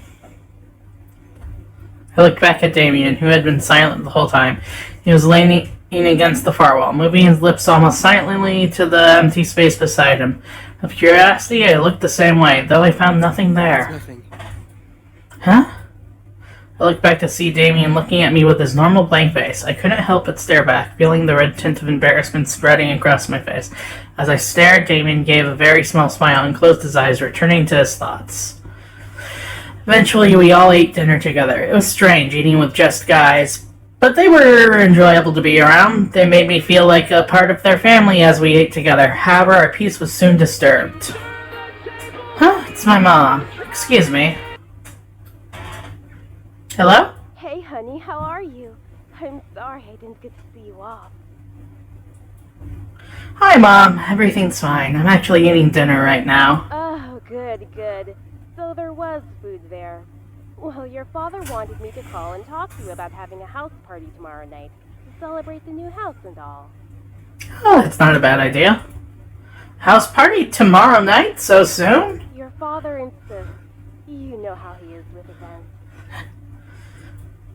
I knew exactly what she meant. He didn't like long, relaxing periods between important events. It was slightly messed up. I was expected to act on the drop of a dime, from moving immediately the day after a funeral to my grandfather's house to now organizing a party. I know. Well, since I don't exactly have you two here to help me arrange it, I'm going to need some time to prepare things. Oh, that's fine. I mean, Suzu and Naomi can help. I have work, and you know how your father is. Nope. I know. I have to do it myself. He won't help. I'm sure it'll be amazing, honey. I have faith in you. Aw. Thanks, Mom. All right, I gotta go. I love you, sweetie. Aw. I love you too, Mom. Right now, how am I going to do this? Is something wrong? She has to organize a house party for her parents. Yep. Alright, mind reading. But yeah, I gotta do it sooner. My parents will be really disappointed. I'll have to stay up and organize everything tonight. Hey, why don't we help you? That's what we're here for, right? That's sweet. I don't see why not. Aw. I can name a few reasons why we shouldn't. Oh? Sam? Back off. We'll take care of everything, miss. Just leave everything to us. That was surprising. I didn't think the boys would offer to help right off the bat.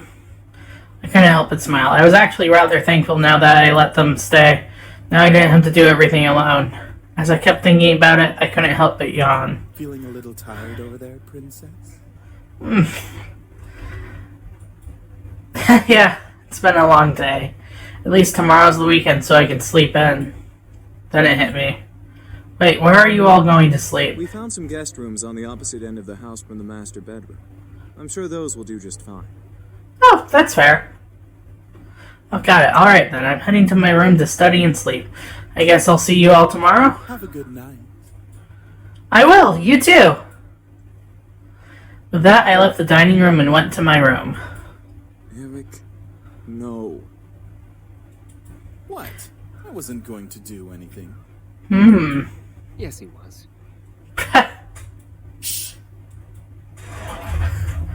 As soon as I got into my room, a wave of exhaustion hit me. Why am I so tired all of a sudden? I just woke up from that nap.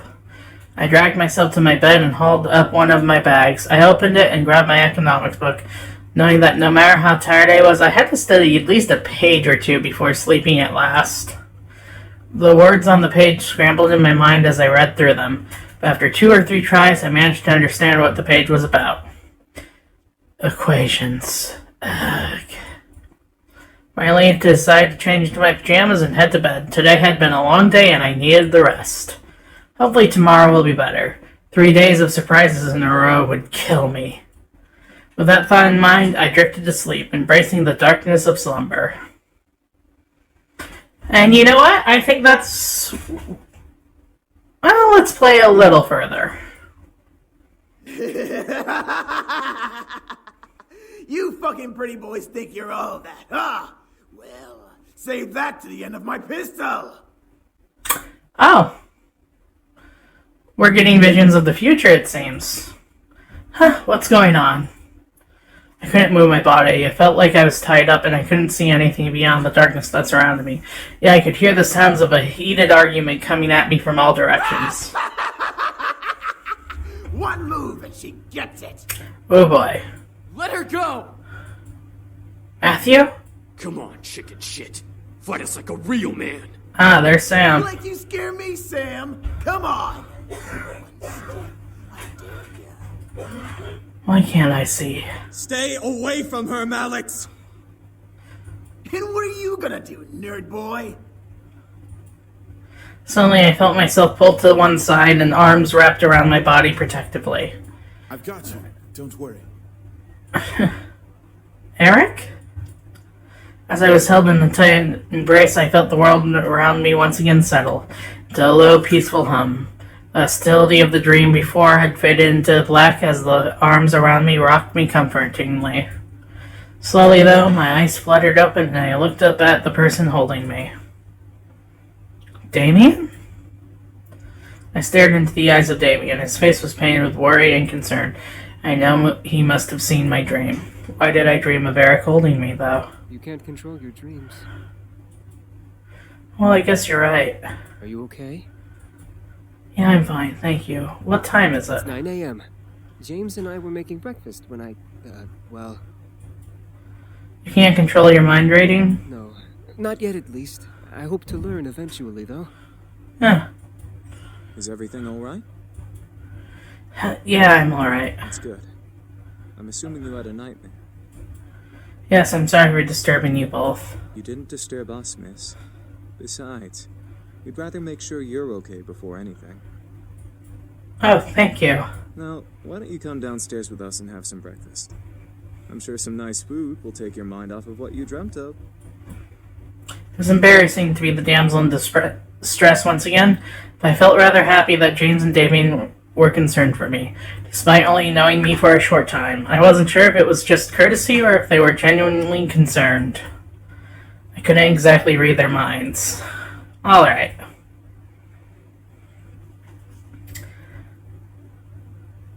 The two boys led me back to the dining room where the smell of bacon and eggs danced in the air. The smell wafted from the kitchen and made its way into the room, making my stomach growl and neigh. Breakfast smells good. We should be done with breakfast soon. If you want to sit down at the table, you can. I nodded before sitting down. As I sat down, however, my mind drifted back to the dream I had. That feeling of hostility around me made my body shudder instinctively, even though I knew it wasn't real. However, as my eyes closed, I felt a hand placed on top of my head, breaking me out of my thoughts. Huh? Morning. You alright? Yeah, I'm fine. Sam, the owner of the hand on my head, raised an eyebrow at me before rustling my hair and moving away to sit down at the table. He then barked towards the kitchen where James was working. Hey! Is the food done yet? I'm starving! There's no need to yell, Sam! You're yelling too! Don't argue with me! From behind me, Eric appeared and sat beside me, rubbing his temples in obvious annoyance. Can we not yell this early in the morning? It's not like we're in the castle. Castle? For some reason, when I heard the word castle, I couldn't help but yell in surprise. These guys had a castle? Sam looked at me and smirked at my reaction. What? Oh, I pushed the wrong button. Yeah, we have a castle back home. Our dining room's 10 times bigger than this room. Show off. And wouldn't it be logical to not yell? Whatever.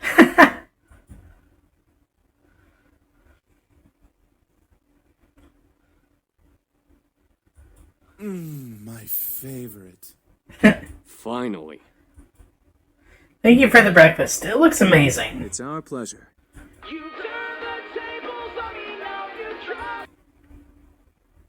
Hello? Hey, good morning! Ah! Guess who's at your door right now? Is it Super Mario? I hope not. I don't trust plumbers. Right on cue, there was a knock from the lobby door. My heart stopped. Suzu and Naomi were here. I'll get it. My heart quickly began to pound in my chest. Matthew was in the lobby and he'd get to the door first. I instantly jumped out of my chair and rushed out of the dining room. As I passed through archway between the dining room and lobby, I saw Matthew reach his hand for the brass door handle, causing the world to go into slow motion. Matthew, don't! But before my words could reach his ears, Matthew had opened the door and revealed the surprised faces of Naomi and Suzu. The world around me stopped as Suzu and Naomi kept their eyes on Matthew, who merely stared back in fear and embarrassment. I could feel the air go from warm to freezing in a matter of seconds. Hi? I could not believe this was happening. How was I going to explain this? This week was already bad enough. To make matters worse, I was frozen in place. Please, for God's sake, someone do something other than stand there. Who are you? Suzu, let me explain. What's going on here? Who's at the door, Matthew? Oh. Soon the other incubi appeared in the lobby with us. This situation was not getting pretty. I had to think fast. They're my brothers. They're visitors. They're in your head. Let's do they're in your head. I want to see how they react. Suzu reached out and poked Matthew on the forehead, making him stare cross-eyed at her finger. Oh my god. Hello to you. God. Seems real to me. Nope, that's completely imaginary. They're not imaginary. No, they're definitely imaginary. It was no use. There was no time to lie to them. I felt helpless. Then I felt a hand on my shoulder and felt the tension in my body almost fade away. I turned my head to see James smile at me before stepping in front of me. We must apologize, ladies. We know this situation must be confusing for everyone. Let's take this to the dining room and we'll explain everything. I stared at James wide-eyed. Was he going to tell them who they were? Everything seemed surreal. Before I knew it, I was led to the dining room along with Suzu and Naomi and sat across from their confused gazes. As Naomi and Suzu sat down, Eric and Matthew placed their untouched plates of food in front of them, surprising their guests. Whoa, this looks amazing! Thank you. Our pleasure, ladies. We hope you enjoy your meal. Make sure you dig in. I looked at Naomi and Suzu as they began to eat, visibly enjoying every bite they placed in their mouths. Hopefully the food would ease their minds for whatever James wanted to reveal. As Naomi and Suzu ate their impromptu meals, James and the other boys stood behind my chair, making me grow more red in the face. So, Anderson, are you gonna tell us what's going on? Well, you see, Gently, James placed a hand on my shoulder again, signaling me to just eat my food. As I began to eat, he spoke to Naomi and Suzu. We are Miss Anderson's house servants. We were hired by her late grandfather to help around the mansion, but since he has passed, we now assist Miss Anderson with living on her own. Oh. That's a convenient excuse. That makes sense. It's such a huge house. A huge house for a wonderful princess such as Miss Anderson deserves the greatest of servants to care for it. Oh! Hi there! Are you a real person? It says one viewer, so you're probably not a real person. You're probably who is in the chat already.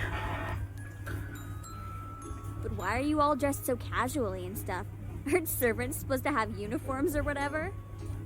Well, Miss Anderson allows us to get comfy while we work, so she lets us wear casual clothes. Oh, yep, that's definitely a spam bot.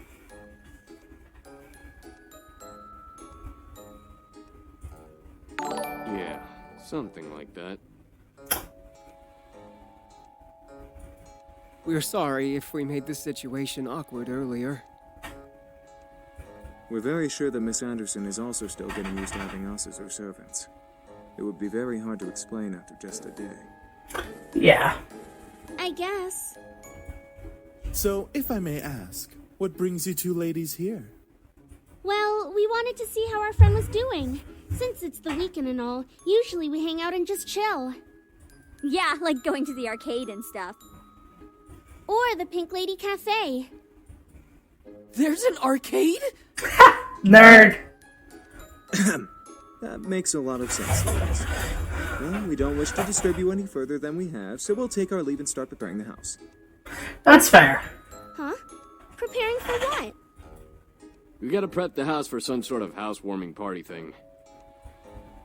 Our princess's parents requested a housewarming party to be held here soon. By soon, they mean tonight. Oh, well, I guess we can help out or something. Right, Naomi? Yeah. I thought you wanted to go to the arcade. This housewarming thing is more important. Aww.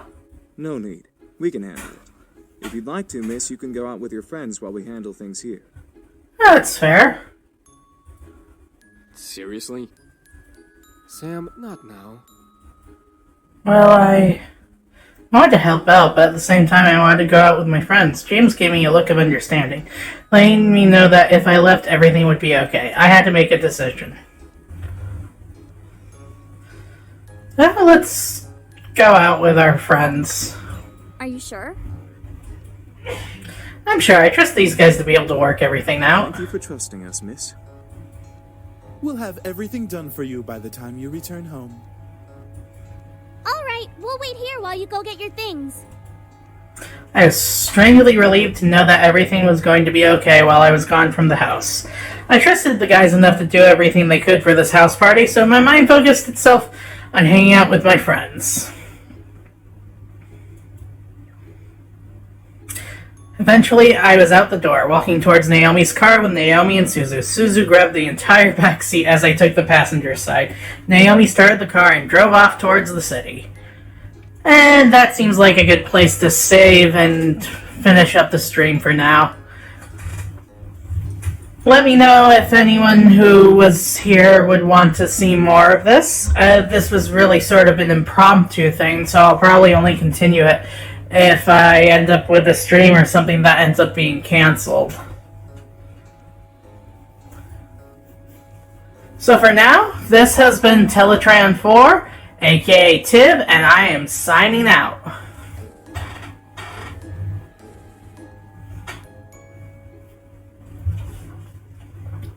Ah, there's a bug flying around me. Insecticons. I swear sometimes. Good night, everybody.